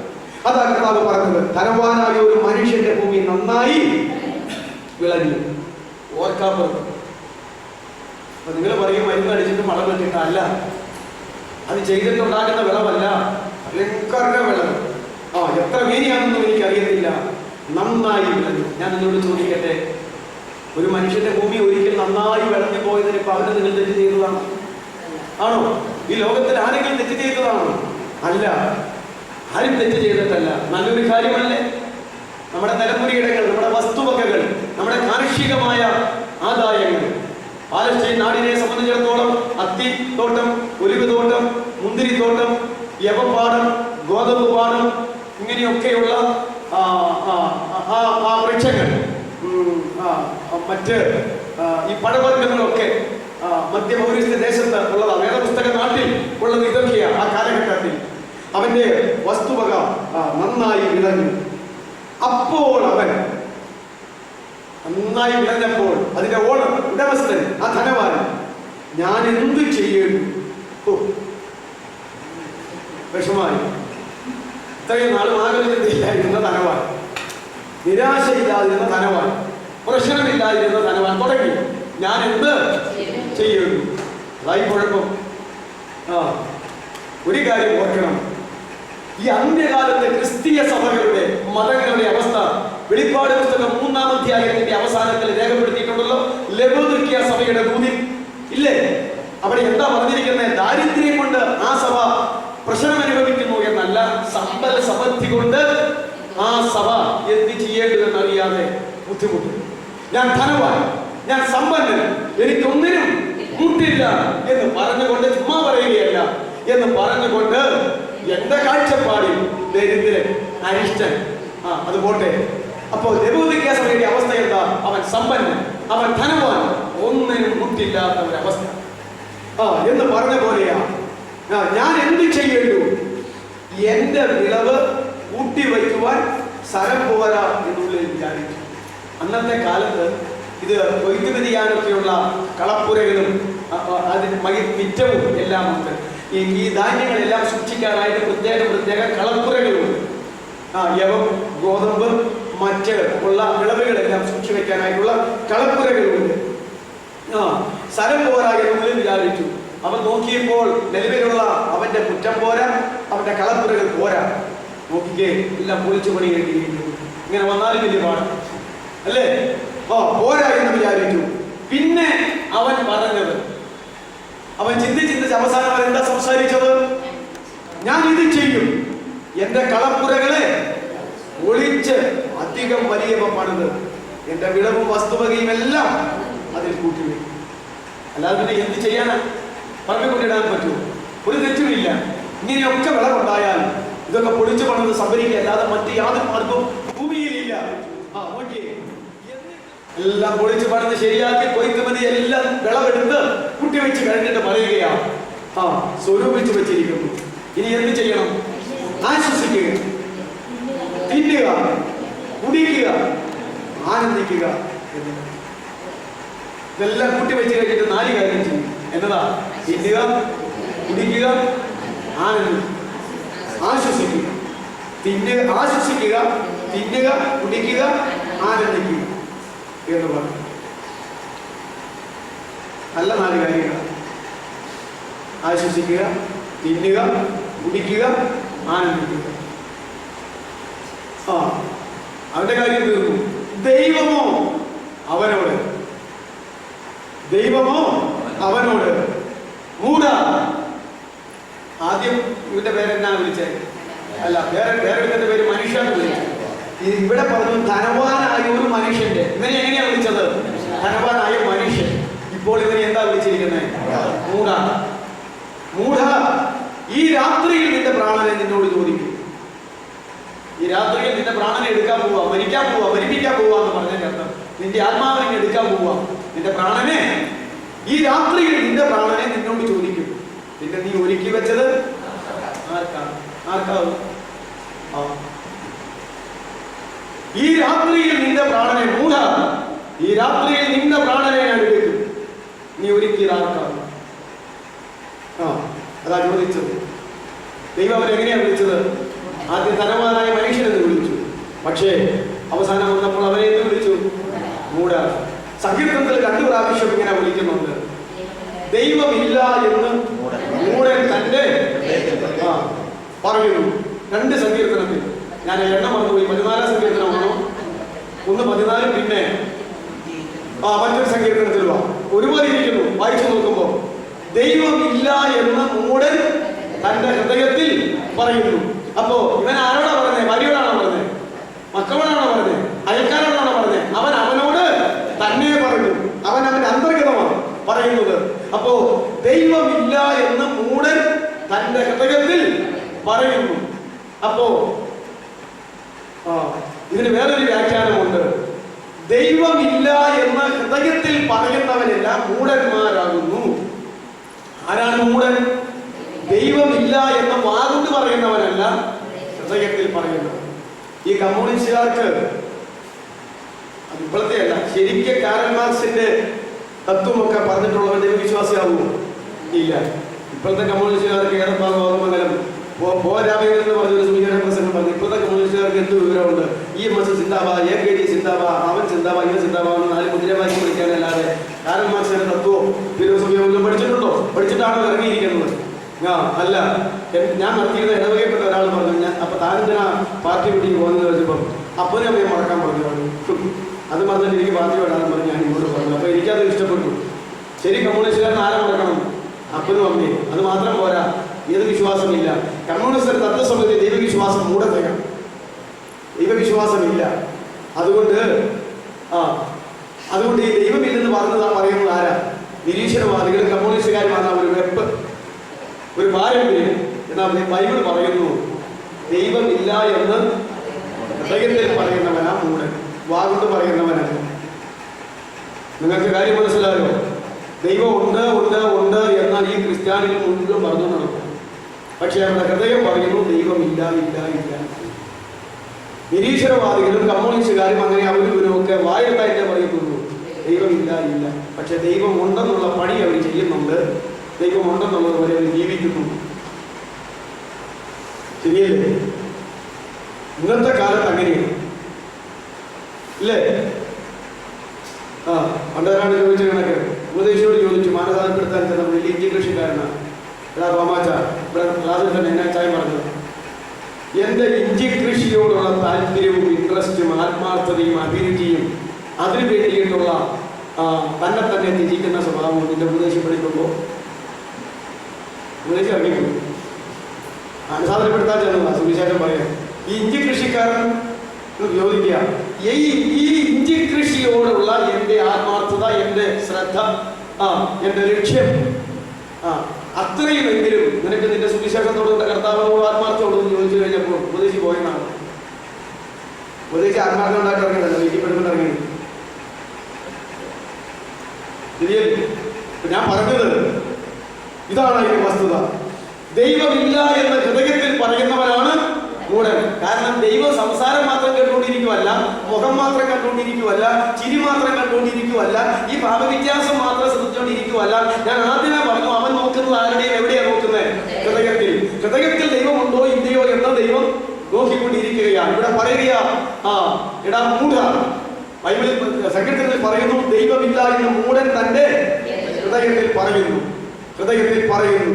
അവർ വഷളന്മാരായി മ്ലേച്ഛത പ്രവർത്തിക്കുന്നു. വഷളത്തര ക്രിസ്ത്യാനികളിലുണ്ടോ? മ്ലേച്ഛത ക്രിസ്ത്യാനികളിലുണ്ടോ? ഇല്ലേ? അവരിലെ ഒക്കെ അധികം ഒഴുകുന്നവരുണ്ട്. നമ്മുടെ കാര്യം നമ്മൾ പറയാതെ പറ്റുമോ? അപ്പോ ഇതാണ് ദൈവമില്ല എന്ന ഹൃദയത്തിൽ പറയുന്നവനെല്ലാം മൂഢനാണ്. അപ്പോ ഇവനെ മൂഢാന്ന് വിളിച്ചപ്പോൾ നമ്മൾ മനസ്സിലാക്കേണ്ടത്, ഇവൻ ദൈവമില്ല, ഞാൻ മാത്രമേ ഉള്ളൂ എന്ന് ഹൃദയത്തിൽ പറഞ്ഞുകൊണ്ടിരുന്ന ഒരു മനുഷ്യനാകുന്നുവെന്ന സങ്കീർത്തനത്തിലെ വചനപ്രകാരം നമ്മൾ മനസ്സിലാക്കണം. അതുകൊണ്ടാണ് ദൈവം അവരെ എന്തെന്ന് വിളിച്ചത്? മൂഢ, ഈ രാത്രിയിൽ നിന്റെ പ്രാണനെ ഞാൻ എടുക്കും, നീ ഒരുക്കി വെച്ചത് ആർക്കാകുമെന്ന് പറഞ്ഞു. ഇതിന്റെ ഈ ഉപമയുടെ അന്തസത്ത 21-ാം വാക്യം, ദൈവവിഷയമായി സമ്പന്നനാകാതെ തനിക്ക് തന്നെ നിക്ഷേപിക്കുന്നവന്റെ കാര്യം ഇങ്ങനെയാണ്. ഉപമ പറഞ്ഞത് ഇങ്ങനെയാണ്. ഇതിനു വേണ്ടി കേട്ടാ, മറ്റേ ഊതിന് വെളിപ്പെടുത്തുവാൻ വേണ്ടിയിട്ട് ഉപമ പറഞ്ഞിട്ട് ഉപമയുടെ അന്തസത്ത പറഞ്ഞ് അവസാനിച്ചു. ദൈവവിഷയമായി സമ്പന്നനാകാതെ തനിക്ക് തന്നെ നിക്ഷേപിക്കുന്നവന്റെ കാര്യം ഇങ്ങനെയാണ്. അവന്റെ പ്രാണനെ എടുക്കും, അവനങ്ങ് പോകും പാതാളത്തിൽ. അവൻ മൂഢനാണ്. ഇതുപോലെ തന്നെ എല്ലാവരും ലാസറിന്റെ കൂടെയുള്ള ധനവാൻ അല്ലേ? അതെ. എന്നാൽ നാം മനസ്സിലാക്കേണ്ട ഒരു കാര്യം വളരെ വേഗത്തിൽ നമുക്ക് പറയാം. ഈ വേദഭാഗത്ത് ഒരു ദൈവദാസനാണ് എന്നെ ഇത് പഠിപ്പിച്ച് ബോധ്യപ്പെടുത്തിയത്. ഇവന്റെ തെറ്റുകൾ ഈ വേദഭാഗം വായിച്ചാൽ എന്തെങ്കിലും ഒരു തെറ്റ് നമുക്ക് മനസ്സിലാക്കാനായിട്ട് കഴിയുകയില്ല. അതിന്റെ ഒന്നാമത്തെ തെറ്റ്, ഈ ഉപമയിൽ ഈ ധനവാൻ ദൈവത്തെ കുറിച്ചുള്ള ബോധമുള്ളവന്. തെറ്റിദ്ധരിക്കരുത്, ദൈവത്തെ കുറിച്ച് അറിവില്ലാത്തവനല്ലെന്നല്ല ഞാൻ പറഞ്ഞത്, അറിവുള്ളവനാണ്. ദൈവത്തെ കുറിച്ച് പ്രസംഗിക്കാൻ അറിയാൻ മേലാത്തവനെന്നല്ല ഞാൻ പറഞ്ഞത്, അവൻ പ്രസംഗിക്കാൻ പറ്റുന്നവനാണ്. ദൈവത്തെ കുറിച്ച് പഠിപ്പിക്കുന്നവനല്ല എന്നല്ല ഞാൻ പറഞ്ഞത്, പഠിപ്പിക്കാൻ അവൻ അറിയാവുന്നതാണ്. അറിവ്, പഠനം, ജ്ഞാനം വേണ്ടി വന്നാൽ ദൈവം എന്ന വിഷയത്തിൽ ഡോക്ടറേറ്റ് എടുക്കാൻ വരെയുള്ള ജ്ഞാനം ഇവനുണ്ട്. പക്ഷേ ഇവൻ എന്തില്ല? ബോധമില്ല, ദൈവബോധമില്ല. അതാ അകത്തെ കാര്യം. അവൻ ദൈവത്തെ കുറിച്ച് ബോധവാനല്ല. അതിന്റെ തെളിവ് ഇപ്പൊ ഞാൻ വായിച്ചു കേൾപ്പിച്ചു. ഇനി നിങ്ങൾ വീട്ടിൽ ചെന്ന് വായിക്കുമ്പോൾ മനസ്സിലാകും. എന്നാൽ ദൈവബോധമുണ്ടെങ്കിൽ, എന്റെ ദൈവമേ, എന്റെ കാരണവന്മാരുടെ കാലത്തും എന്റെ കാലത്തും ഇതുപോലൊരു വിളവ് ഉണ്ടായിട്ടില്ല. ദൈവത്തിന്റെ കരുണ, ദൈവത്തിന്റെ കൃപ, അവന്റെ ദയ, അവന്റെ മനസ്സലിവ്, ഈ പാപങ്ങളെ ഓർത്തല്ലോ. ഇത് ദൈവത്തിന്റെ ഒരു അത്ഭുതം. ഇതിനകത്ത് ദൈവത്തിന് എന്തോ ഒരു ഉദ്ദേശമുണ്ട് എന്നിങ്ങനെയുള്ള ചിന്ത അവന്റെ ഹൃദയത്തിൽ ഉണ്ടായെങ്കിൽ അവൻ എന്ത് ബോധമുണ്ടായിരുന്നു? ഇവൻ ആരോടെങ്കിലും പറഞ്ഞോ, എന്റെ ദൈവത്തിന്റെ കൃപ കൊണ്ട് കണ്ടില്ലേ എന്റെ വസ്തുവകകളെല്ലാം, എന്റെ വിളവുകളെല്ലാം ഇപ്രകാരം 50 മേനിയും 60 മേനിയും 100 മേനിയും അല്ല, പിന്നെയോ എത്ര മേനിയാണെന്ന് അറിയത്തില്ല, അതുകൊണ്ട് വിളവാണ്. ദൈവത്തെ കുറിച്ച് ഒരു കാര്യം ഓർക്കുകയോ ചിന്തിക്കുകയോ സംസാരിക്കുകയോ പറയുകയോ അറിയിക്കുകയോ ചെയ്യുന്നില്ല. അതിന്റെ സ്ഥാനത്ത് ആരാ നിൽക്കുന്നത്? അവൻ തന്നെ. അവന് ദൈവത്തെ കുറിച്ച് ബോധമില്ല. എന്നെ കേൾക്കുന്ന ഞാൻ നിങ്ങളുമായുള്ളത് ഇന്ന് രാത്രി കാലം ഈ മനുഷ്യ ജീവിതത്തിൽ ഏതെങ്കിലും വിഷയത്തിലാകട്ടെ, എല്ലാ വിഷയത്തിലുമാകട്ടെ, ദൈവത്തെ കുറിച്ച് ആഴമായിട്ടുള്ള ഒരു ബോധം. ദൈവമാണല്ല, ദൈവത്തിന്റെ കരുണയാ കൃപയാ. കരുണയാ കൃപയാ. നമ്മൾ പറയാറില്ലേ, പറയാറുണ്ട്, ഇന്ന ഓപ്പറേഷൻ ലോകത്തിലെ ഏറ്റവും വലിയ ആശുപത്രിയിൽ പോയി ഏറ്റവും വലിയ ഡോക്ടറെ കൊണ്ട് ഏറ്റവും വലിയ ഓപ്പറേഷൻ ചെയ്തുകൊണ്ടാണ് ഞാൻ ജീവിച്ചിരിക്കുന്നതെന്ന് പറയുന്നത് അക്ഷരാർത്ഥത്തിൽ ഒരു യാഥാർത്ഥ്യമാണെങ്കിലും എൻ്റെ ദൈവത്തിന്റെ കൃപ കൊണ്ടാണ് അതൊക്കെ സാധ്യമായി വന്നതെന്ന് പറയട്ടെ. എന്റെ ശാരീരിക ശക്തി കൊണ്ടാണ് എന്ന് പറയുമ്പോൾ എന്റെ ദൈവത്തിന്റെ കൃപയാണെന്ന് പറയട്ടെ. ഇപ്രകാരം ദൈവത്തെ കുറിച്ചുള്ള ഒരു ബോധം ഇവൻ ഉണ്ടായിരുന്നില്ല. അതാ ഇതിന്റെ ഒന്നാമത്തെ. ദൈവ വിഷയമായി സമ്പന്നനാകുക എന്ന് പറഞ്ഞാൽ അതിന്റെ അർത്ഥം അവൻ ഒന്നാമത് ദൈവത്തെ കുറിച്ച് ബോധവാനാകുക എന്നുള്ളതാണ്. 2, അവന് സഹജീവികളെ കുറിച്ച്, സ്വന്തക്കാരെ കുറിച്ച്, ബന്ധുമിത്രാദികളെ കുറിച്ച്, അയൽക്കാരെ കുറിച്ച്, സ്നേഹിതന്മാരെ കുറിച്ച്, പോട്ടെ അനാഥന്മാര്, ദരിദ്രന്മാര്, വിധവമാര് തുടങ്ങിയ ആളുകളെ കുറിച്ചൊന്നും അവൻ എന്തില്ല, യാതൊരു ബോധവുമില്ല. അവൻ എന്നാ പറഞ്ഞത്? അവൻ എന്നാ പറഞ്ഞത്? ഇത് പൊളിച്ചു പണിയും, എല്ലാം അകത്താക്കി വെക്കും, എന്നിട്ട് ഞാൻ എന്നോട് തന്നെ പറയും, തിന്നുക, കുടിക്കുക, ആശ്വസിക്കുക, ആനന്ദിക്കുക എന്ന് എന്നോട് തന്നെ, മറ്റാർക്കും ഇതിൽ പങ്കില്ല. എന്നാൽ അവൻ പറയണ്ടേ, എൻ്റെ ഒടേ തമ്പുരാന്റെ കൃപയാ. ഇതിനകത്ത് ദൈവത്തിന്റെ ഒരു ലക്ഷ്യമുണ്ട്. ഈ നാട്ടിൽ ദരിദ്രന്മാരുണ്ട്, അനാഥന്മാരുണ്ട്, വിധവമാരുണ്ട്, സാധുക്കളുണ്ട്, ഇല്ലാത്തവരുണ്ട്, എൻ്റെ കുടുംബക്കാരുണ്ട്. അവർക്കൊക്കെ കുറെ കൂടി ഷെയർ ചെയ്ത് കൊടുക്കണം. അല്ലാതെ എന്തിനാണ് ദൈവം വന്നത്? ഇതുപോലെ എനിക്ക് ആവശ്യമുണ്ടോ? ആവശ്യമില്ല. അതുകൊണ്ട് ഒരു 5 കൊല്ലത്തേക്കുള്ളത് ഞാനിങ്ങ് എടുക്കാം, എന്നാലും ഒരു 10-25 കൊല്ലത്തേക്കുള്ളത് ഉണ്ടല്ലോ, ബാക്കി അങ്ങോട്ട് കൊടുക്കാം എന്ന് അവന് തോന്നൽ വരുന്നുണ്ടോ? അവനവന്റെ സഹജീവികളെ കുറിച്ച് യാതൊരു ബോധമില്ല. നാം ക്രിസ്ത്യാനികളായിരിക്കും, അനാഥന്മാര്, ദരിദ്രന്മാര്, വിധവമാര്, സാധുക്കള്, ആവശ്യഭാരത്തിൽ ഇരിക്കുന്നവരെ, അവരെ കുറിച്ച് ബോധമില്ലെങ്കിൽ വെറും ദൈവം മുമ്പിൽ ഒരു മൂഢൻ. നമുക്ക് എന്തെല്ലാം ഉണ്ടെന്ന് പറഞ്ഞു ഇവരെ യാതൊരു ബോധവും. അടുത്തത് അവന് ആത്മാവിനെ കുറിച്ച് ബോധമില്ല. അവൻ എന്നാ പറയുന്നത്? ആശ്വസിക്കുക, തിന്നുക, കുടിക്കുക, ആനന്ദിക്കുക. നമുക്ക് എന്താ വരുന്നത്? ആ ജീവിതം തിന്നു മടുത്ത് കഴിയുമ്പോൾ കിടന്ന ഇത്ര അയ്യവരൊക്കെ കണ്ടിട്ടില്ലേ, ഉറങ്ങുന്ന കണ്ടിട്ടില്ലേ? ആശ്വസിക്കുക. പിന്നെ എന്ത് ചെയ്യണം? തിന്നുക, കുടിക്കുക. അതല്ലേ, തിന്നുക, കുടിക്കുക, ആനന്ദിക്കുക. മൃഗത്തിന് ആനന്ദം എന്താ? തിന്നണം, കുടിക്കണം, ഉറങ്ങണം, ആശ്വസിക്കണം, ഇണക്കിടണം, ആനന്ദിക്കണം. അല്ലാതെ പിന്നെ എന്താ? ഇത് മൃഗീയമായ ചിന്ത, ഇത് മൃഗീയമായ ചിന്ത. എന്നാൽ അവർ ഇപ്രകാരം പറഞ്ഞു, ഏതാണെങ്കിലും ഇനി പ്രാർത്ഥിച്ചു തുടങ്ങണം, ഇനി ഉപവസിച്ചു തുടങ്ങണം, ഇനി കൂട്ടായ്മ തുടങ്ങണം, ബൈബിള് വായിക്കണം, കൂട്ടായ്മ യോഗത്തിന് പോകണം, സുവിശേഷം കേൾക്കണം.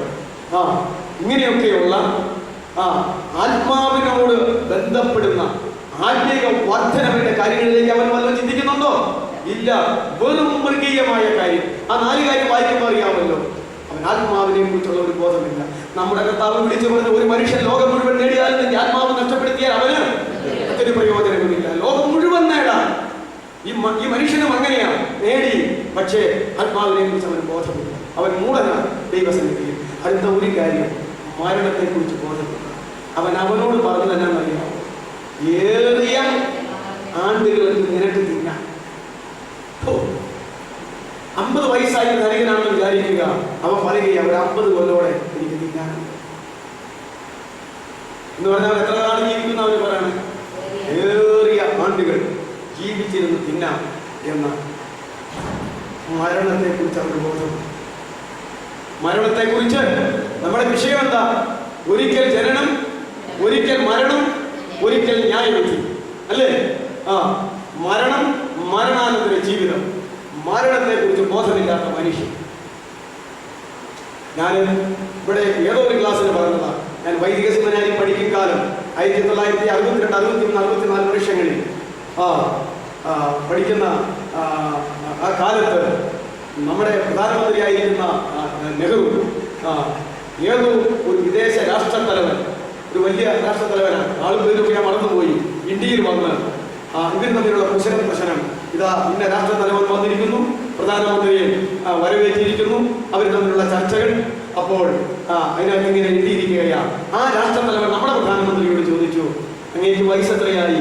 ഒരു 10-25 കൊല്ലത്തേക്കും കൂടെ ഇപ്പോൾ ഇത്രയും പ്രായമായെങ്കിലും നല്ല ആരോഗ്യം, നല്ല സൗന്ദര്യം ഒക്കെ ഉണ്ടല്ലോ.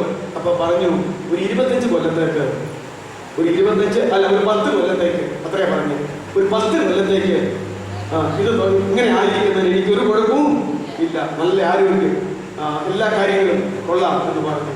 10 കൊല്ലത്തേക്ക് യാതൊരു വിഷയവുമില്ല എന്നാണ്. അത് ഞങ്ങൾ വായിച്ചു ഓർക്കുന്നു. കാരണം ഞങ്ങൾ ഇന്ന് പത്രം നോക്കിയിട്ട് ഇങ്ങനെ നമ്മുടെ പ്രധാനമന്ത്രി കൊള്ളാമല്ലോ, അല്ലെങ്കിൽ നെഹ്റുവിന്റെ ആരോഗ്യവും സൗന്ദര്യവും ഒക്കെ എങ്ങനെയാണ് നിങ്ങൾക്ക് അറിയാമായിരുന്നു. അതിനുശേഷം വന്ന ഇന്ദിരാഗാന്ധി, നെഹ്റുവിന്റെ മകളല്ലേ. ഇന്ദിരാഗാന്ധിക്ക് ശേഷം വന്ന പിന്നത്തെ മകനല്ലേ രാജീവ്. ഇപ്പൊ രാജീവിന്റെ മകൻ രാഹുൽ ഗാന്ധി, അല്ലേ? അപ്പൊ നിങ്ങൾക്ക് അതറിയാം, നെഹ്റു കുടുംബത്തിന്റെ കാര്യം അറിയാം. ഇത് വായിച്ചിട്ട് 10ാമത്തെ ദിവസം ഇത് നെഹ്റു പറഞ്ഞ രാഷ്ട്രത്തലവനും പോയി, ഞങ്ങൾ ഈ പത്രവും വായിച്ചതിന്റെ 10ാമത്തെ ദിവസം പത്രത്തിൽ കേട്ടതെന്ന ഇന്ത്യൻ പ്രധാനമന്ത്രി പണ്ഡിറ്റ് ജവഹർലാൽ നെഹ്റു അന്തരിച്ചു. ഭാരതം ദുഃഖത്തിലാണ്ടിരിക്കുന്നു. 10 കൊല്ലം എനിക്ക് ജീവിക്കുന്നതിന്, അതായത് 10 കൊല്ലത്തിനകം മരിക്കാനൊരു സാധ്യതയില്ലെന്നാണ് പറഞ്ഞത്. അത്രമാത്രം എല്ലാ നിലകളും ഓക്കെ. 10 ദിവസം ജീവിച്ചില്ലല്ലോ, ശരിയല്ലേ? അതുകൊണ്ട് എന്താ പറഞ്ഞിരിക്കുന്നത്? യാക്കോബ് പറയുന്ന, മനുഷ്യ നിന്റെ ജീവൻ മറഞ്ഞിരിക്കുന്നവരാവി. വെള്ളം തിളപ്പിച്ചിട്ട് ആവി പൊങ്ങുന്ന പോലെ ഒരാവി എന്ന് പൊങ്ങാനേ ഉള്ളൂ. ഏത് മനുഷ്യനും ഉറച്ചു നിന്നാലും അവനൊരു ശ്വാസം മാത്രമാണ്. ഒരുപിടി വാക്യങ്ങൾ ഉണ്ടല്ലോ, ഞാൻ പറഞ്ഞിട്ടുണ്ട്. പഴയ നിയമത്തിൽ നിന്ന് 12 വാക്യം, പുതിയ നിയമത്തിൽ നിന്ന് 12 വാക്യവും മരണത്തിന്റെ ഗൗരവമേറിയ വാക്യങ്ങൾ ചിന്തിക്കാനുണ്ടെന്ന് പറഞ്ഞ് തുടങ്ങിയത്. അതിന് മുമ്പ് ധനവാന്റെ ലാസറിന്റെ ചരിത്രം ചിന്തിക്കണം എന്ന് പറഞ്ഞിട്ടാണ് അങ്ങോട്ട് പോകുന്നത്. ഇന്നത്തെ ഉണ്ടാച്ചിന്ത തീരുന്നു. എത്രയാണ് ദൈവവിഷയമായി സമ്പന്നനാകുക എന്ന് പറഞ്ഞാൽ എന്താ വചനത്തിന്റെ അർത്ഥം? ദൈവത്തെ കുറിച്ച് ബോധവാനായിരിക്കണം, സഹജീവികളെ കുറിച്ച് ബോധവാനായിരിക്കണം, ആത്മാവിനെ കുറിച്ച് ബോധവാനായിരിക്കണം, മരണത്തെ കുറിച്ച് ബോധവാനായിരിക്കണം. ഈ 4 ബോധമുള്ള മനുഷ്യൻ ഒരിക്കലും അവനുള്ളത് അവനെ വിടുക്കാന്ന് പറയുകയോ അത് അവന് മാത്രമെന്ന് പറയുകയോ ഈ ലോകത്തിൽ ചെയ്യത്തില്ല. ഇതാണ് ദൈവവിഷയമായി സമ്പന്നനാകുക. അതിന്റെ മറ്റൊരു വാക്കാണ് ദൈവവിഷയമായി സമ്പന്നനാകാതിരിക്കുന്നവന്റെ വാക്കായി ഇവിടെ കർത്താവ് പറഞ്ഞത്, തനിക്ക് തന്നെ നിക്ഷേപിക്കുന്നത്. അതല്ലേ അവസാനം പറഞ്ഞത്? ദൈവവിഷയമായി സമ്പന്നനാകാതെ തനിക്ക് തന്നെ നിക്ഷേപിക്കുന്നവന്റെ അവസ്ഥ ഇങ്ങനെയായിരിക്കും. മറ്റേ ധനവാന്റിയെ തെറ്റിതായിരുന്നു. അവിടെ മാനസാന്തരം പെട്ടില്ല എന്നുള്ളത് ശരിയാണ്. ഈ ചേഞ്ച് വരണമെങ്കിൽ പ്രിയമുള്ളവരെ, ദൈവത്തിന്റെ പരിശുദ്ധാത്മാവിനാണ് ഒരു യഥാർത്ഥ മാനസാന്തരം വന്ന് ഒരു ദൈവ പൈതലായി ജീവിച്ചെങ്കിൽ മാത്രമേ ഈ ചേഞ്ച് ഉണ്ടാകത്തുള്ളൂ. അപ്പോൾ നിങ്ങൾ ക്രിസ്ത്യാനികളെ നോക്കരുത്, വേർപാട് സഭക്കാരെ നോക്കരുത്. അതെല്ലാം പിഴയെന്നല്ല ഞാൻ പറഞ്ഞത്. ഇതിലൊക്കെ പെട്ടു നിൽക്കുന്നവരെ, പേരിൽ ക്രിസ്ത്യാനി, വേഷത്തിൽ ക്രിസ്ത്യാനി, ആരാധനയിൽ ക്രിസ്ത്യാനി, പ്രസംഗത്തിൽ ക്രിസ്ത്യാനി, ക്ലാസ്സിൽ ക്രിസ്ത്യാനി എന്നൊക്കെ പറയുന്ന ഇവരെ നോക്കിയിട്ട് അവനോ എന്ന് ചോദിക്കരുത്. ഞാൻ അങ്ങനെയുള്ള ആരുടെയും കാര്യമല്ല, ഈ വചനത്തിൽ പറഞ്ഞിരിക്കുന്ന പോലെയുള്ളവരുടെ കാര്യമാണ്. അതിനെക്കുറിച്ച് കർത്താവ് പറഞ്ഞു, കർത്താവ് രക്ഷിക്കപ്പെടുന്നവരെ ദിനംപ്രതി തന്റെ സഭയോട് താൻ ചേർത്തുകൊണ്ടിരിക്കുന്നു. കർത്താവ് സഭയെ വളർത്തുന്നു, പണിയുന്നു. അവൻ അതിനുവേണ്ടി കൊടുത്ത വില അവന്റെ നിഷ്കളങ്കമായ രക്തമാണ്, അല്ലേ? അതാ ഞാൻ പറഞ്ഞത്. അതുകൊണ്ട് പ്രിയമുള്ളവരെ, ഇന്ന് രാത്രികാലം നമ്മൾ മനസ്സിലാക്കേണ്ടത് എന്താണ്? ദൈവ വിഷയമായി നമ്മൾ സമ്പന്നനാകണം. ലാസറിന്റെ ചരിത്രത്തിലെ ആ ധനവാൻ ദൈവവിഷയമായി സമ്പന്നനായിട്ടില്ല. ദൈവവിഷയമായി സമ്പന്നനാകുക എന്ന് പറഞ്ഞാൽ ദൈവത്തെ കുറിച്ച്, സഹജീവികളെ കുറിച്ച്, ആത്മാവിനെ കുറിച്ച്, മരണത്തെ കുറിച്ച് ബോധവാനാകണം. അതുകൊണ്ടാണ് 4 വിഷയത്തിൽ ഇന്ന് ആരെങ്കിലും പഠിച്ച് 4 ഡോക്ടറേറ്റ് എടുത്തു വന്നാലും, ഏത് വിഷയത്തിനും ഡോക്ടറേറ്റ് ആകാമല്ലോ, ഈ 4 വിഷയത്തിന് PhD 4 PhD എടുത്തു വന്നാലും അവൻ ബോധവാനാകത്തില്ല, അറിവ് കിട്ടത്തേ ഉള്ളൂ. ബോധം എന്ന് പറയുന്നത് ദൈവത്തിന്റെ ആത്മാവ് അകത്തു വന്ന് വീട്ടിൽ ജനിച്ച ദൈവ പൈതലായി ദൈവത്തിന്റെ പരിശുദ്ധാത്മാവിനാൽ നിറഞ്ഞ ദൈവവചനപ്രകാരം ജീവിക്കുമ്പോൾ ഉണ്ടാകുന്ന ജീവിതമാണ് ഈ ബോധം എന്ന് പറഞ്ഞിരിക്കുന്നത്. ഇതുണ്ടെങ്കിൽ മാത്രമേ നമ്മുടെ ആത്മാവിന്റെ രക്ഷ പൂർത്തീകരിക്കപ്പെടുകയുള്ളൂ. ഇതിൽ യാതൊരു വിധമായ മാറ്റം ഇവിടെ നമുക്ക് അവസാനിപ്പിക്കാം. ധനവാനായ മൂടൻ, ഈ ലാസറുടെ ധനവാന്റെ സംഭവ ചരിത്രവും ധനവാനായ മൂടന്റെ ഉപമയും നാം ചേർത്ത് പഠിക്കുമ്പോൾ മാത്രമാണ് ഇവനും ഇവിടെ ഞാൻ സൺഡേ സ്കൂളിൽ പഠിച്ചിട്ടുണ്ട്. മൂടനായ ധനവാൻ വീട്ടിൽ അങ്ങനായിരുന്നു. എന്നിട്ട് അതിന്റെ ബാക്കി കാര്യം സൺഡേ സ്കൂൾ പുസ്തകത്തിലുണ്ടായിരുന്നു, ബൈബിളിൽ ഇല്ല. ഇവന്റെ ആത്മാവും എങ്ങോട്ട് പോയി? മൂടായി രാത്രിയിൽ നിന്റെ ആ പ്രാണനെ എന്നോട് ചോദിച്ചാൽ നീ ഒരുക്കിയത് ആർക്കാകും? അവന്റെ പ്രാണനെ ചോദിച്ചു, അവൻ മരിച്ചു പോയി. അവന്റെ ഭാവന ഒന്നും പൂവടങ്ങിയില്ല, അതൊന്നും ഫലകരമായിട്ടില്ല. അവന്റെ ആത്മാവും പാതാളത്തിൽ. ബൈബിളിൽ എഴുതിയതല്ല സന്ദേശം. എങ്കിൽ നമുക്ക് വിഷയം മനസ്സിലായല്ലോ. ദൈവ വിഷയമായി സമ്പന്നനാകാതെ തനിക്ക് തന്നെ നിക്ഷേപിക്കുന്നവൻ ഇങ്ങനെ ആയിപ്പോകും. അവനെ ദൈവം എന്താണ് വിളിച്ചത്? മൂഢ എന്നാണ് വിളിച്ചത്. അതുകൊണ്ട് പ്രിയമുള്ളവരെ, ദൈവം തമ്പുരാൻ നമുക്ക് നൽകിയിരിക്കുന്ന ആയുസ്, ആരോഗ്യം, ബുദ്ധി, ശക്തി, അറിവ്, സൗന്ദര്യം, ഭാര്യ, ഭർത്താവ്, മക്കള്, ബന്ധുമിത്രാദികൾ, ജോലി, വരുമാന മാർഗങ്ങൾ ഒന്നിലും ആത്മീയമാകട്ടെ ഭൗതികമാകട്ടെ ഒന്നിലും അഹങ്കരിക്കാതെ നിഗളിക്കാതെ ദൈവബോധമുള്ളവരായി. ഞാൻ ഇന്നാൾ പലവട്ടം പറഞ്ഞിട്ടുണ്ട്. കൽദയരുടെ ഊര് വിറ്റ് പാലസ്തീൻ സ്റ്റേറ്റ്, കനാൻ ദേശം മുഴുവൻ തനിക്കും തന്റെ സന്തതിക്കും അവകാശമായി ദൈവം തീരാധാരം എഴുതി കൊടുത്തതാ അബ്രാഹാമിന്. എന്നിട്ട് അബ്രാഹാം അവിടെ വന്ന് താമസമാക്കി. അതെന്താ ഇബ്രാഹിം വന്നെന്ന് വായിക്കുന്നത്? അബ്രാഹാം തന്റെ മകനായിരിക്കുന്ന ഇസഹാക്കിനോടും അവന്റെ മകനായിരിക്കുന്ന യാക്കോബിനോടും വാഗ്ദത്തത്തിന് അവകാശികളായ മകനോടും കൊച്ചുമകനോടും കൂടെ എന്ത് ചെയ്തു? കൂടാരങ്ങളിൽ പാർത്തുകൊണ്ട് കനാൻ നാട്ടിൽ വന്നിട്ട് ഒരു ചെറിയ വീട് പോലും വെക്കാതെ കൂടാരങ്ങളിൽ പാർത്തുകൊണ്ട് ദൈവം കൈപ്പണിയെ ശില്പിയായി നിർമ്മിച്ചതും അടിസ്ഥാനമുള്ളതുമായ സ്വർഗീയ നഗരത്തിന് വേണ്ടി അവൻ കാത്തിരുന്നു. മാത്രമല്ല, ഈ ഭൂമിയിൽ അവൻ ആരെ കണ്ടാലും പറയും, ഞങ്ങൾ ഈ ഭൂമിയിൽ അന്യരും പരദേശികളുമാണ്, ഞങ്ങളുടെ നിത്യമായ വാസസ്ഥലം സ്വർഗത്തിലാണ് എന്ന് പറഞ്ഞ് ജീവിച്ചതുപോലെ അബ്രാഹാം അത് ചെയ്തെങ്കിൽ, ഇസഹാക്ക് അത് ചെയ്തെങ്കിൽ, യാക്കോബ് അത് ചെയ്തെങ്കിൽ, അബ്രാഹാമിനെ വെല്ലുന്ന കോടീശ്വരൻ ആരുണ്ട് ക്രൈസ്തവ സഭയിൽ? ഇസഹാക്കിനെ വെല്ലുന്ന കോടീശ്വരൻ ആരുണ്ട്? യാക്കോബിനെ വെല്ലുന്ന പണക്കാരൻ എവിടെയുണ്ട്? അവര് കൂടാരങ്ങളിൽ പാർത്തുകൊണ്ട് ദൈവം കൈപ്പണിയായി നിർമ്മിച്ച, ശില്പിയായി നിർമ്മിച്ച അടിസ്ഥാനമുള്ള സ്വർഗീയ നഗരത്തിന് വേണ്ടി പ്രതീക്ഷയോടും പ്രത്യാശയോടും കാത്തിരിക്കുകയും ഈ ലോകത്തിൽ കാണുന്നവരോട് ഞങ്ങൾ ഈ ഭൂമിയിൽ അന്യരും പരദേശികളാണ്. കനാനാട് വാസ്തവത്തിൽ കിടന്നാൻ ചെയ്ത് വന്നാണെങ്കിലും അബ്രാഹാം പറയുകയാണ്, ഈ മണ്ണും പൊന്നുമൊന്നും ഞങ്ങൾക്ക് ഒരു വിഷയമല്ല, ഞങ്ങളുടെ നാട് അവിടെയാണ്, അത് കാത്ത് ഇങ്ങനെ ഇരിക്കുകയാണ്, ഞങ്ങൾ ഇവിടെ അന്യരും പരദേശികളുമാകുന്നു എന്ന് പറഞ്ഞ് മുമ്പോട്ട് പോയതുപോലെ ആയിത്തീരുവാൻ ദൈവമായ കർത്താവ് നമ്മെ സഹായിക്കും. ആകയാൽ ഈ രണ്ട് വേദഭാഗങ്ങൾ ഒരുമിച്ച് ചേർത്ത് ചിന്തിക്കുമ്പോൾ നമ്മുടെ ഈ ലോക ജീവിതം എങ്ങനെയായിരിക്കണമെന്നും മരണം എപ്പോൾ വേണമെങ്കിലും സംഭവിക്കാമെന്നും മരിച്ചതിന് ശേഷം ആർക്കും ഒന്നും മാറ്റം വരുത്താൻ കഴിയുകയില്ല എന്നും ജീവിച്ചിരിക്കുമ്പോൾ മാത്രം നാം യഥാർത്ഥമായി ദൈവ പൈതലായി രക്ഷയുടെ അനുഭവത്തിൽ ജീവിക്കണമെന്നും അങ്ങനെയായാൽ അബ്രാഹാമിന്റെ മടിയിലായിരിക്കാമെന്നും ന്യായവിധിക്ക് ശേഷം നിത്യമായ സ്വർഗ്ഗത്തിലേക്ക് പോകാമെന്നുമുള്ള യാഥാർത്ഥ്യം നമുക്ക് മനസ്സിലാക്കുവാനായിട്ട് കഴിയും. അതുകൊണ്ട് ഈ വേദഭാഗങ്ങൾ ഇന്ന് അവസാനിപ്പിക്കട്ടെ. തുടർന്ന് നമുക്ക് ഒരുമിച്ച് കൂടുവാൻ ദൈവം കൃപ ചെയ്യുന്ന പക്ഷം തുടർന്ന് ഞാൻ പറഞ്ഞിരിക്കുന്ന വാക്യങ്ങളിൽ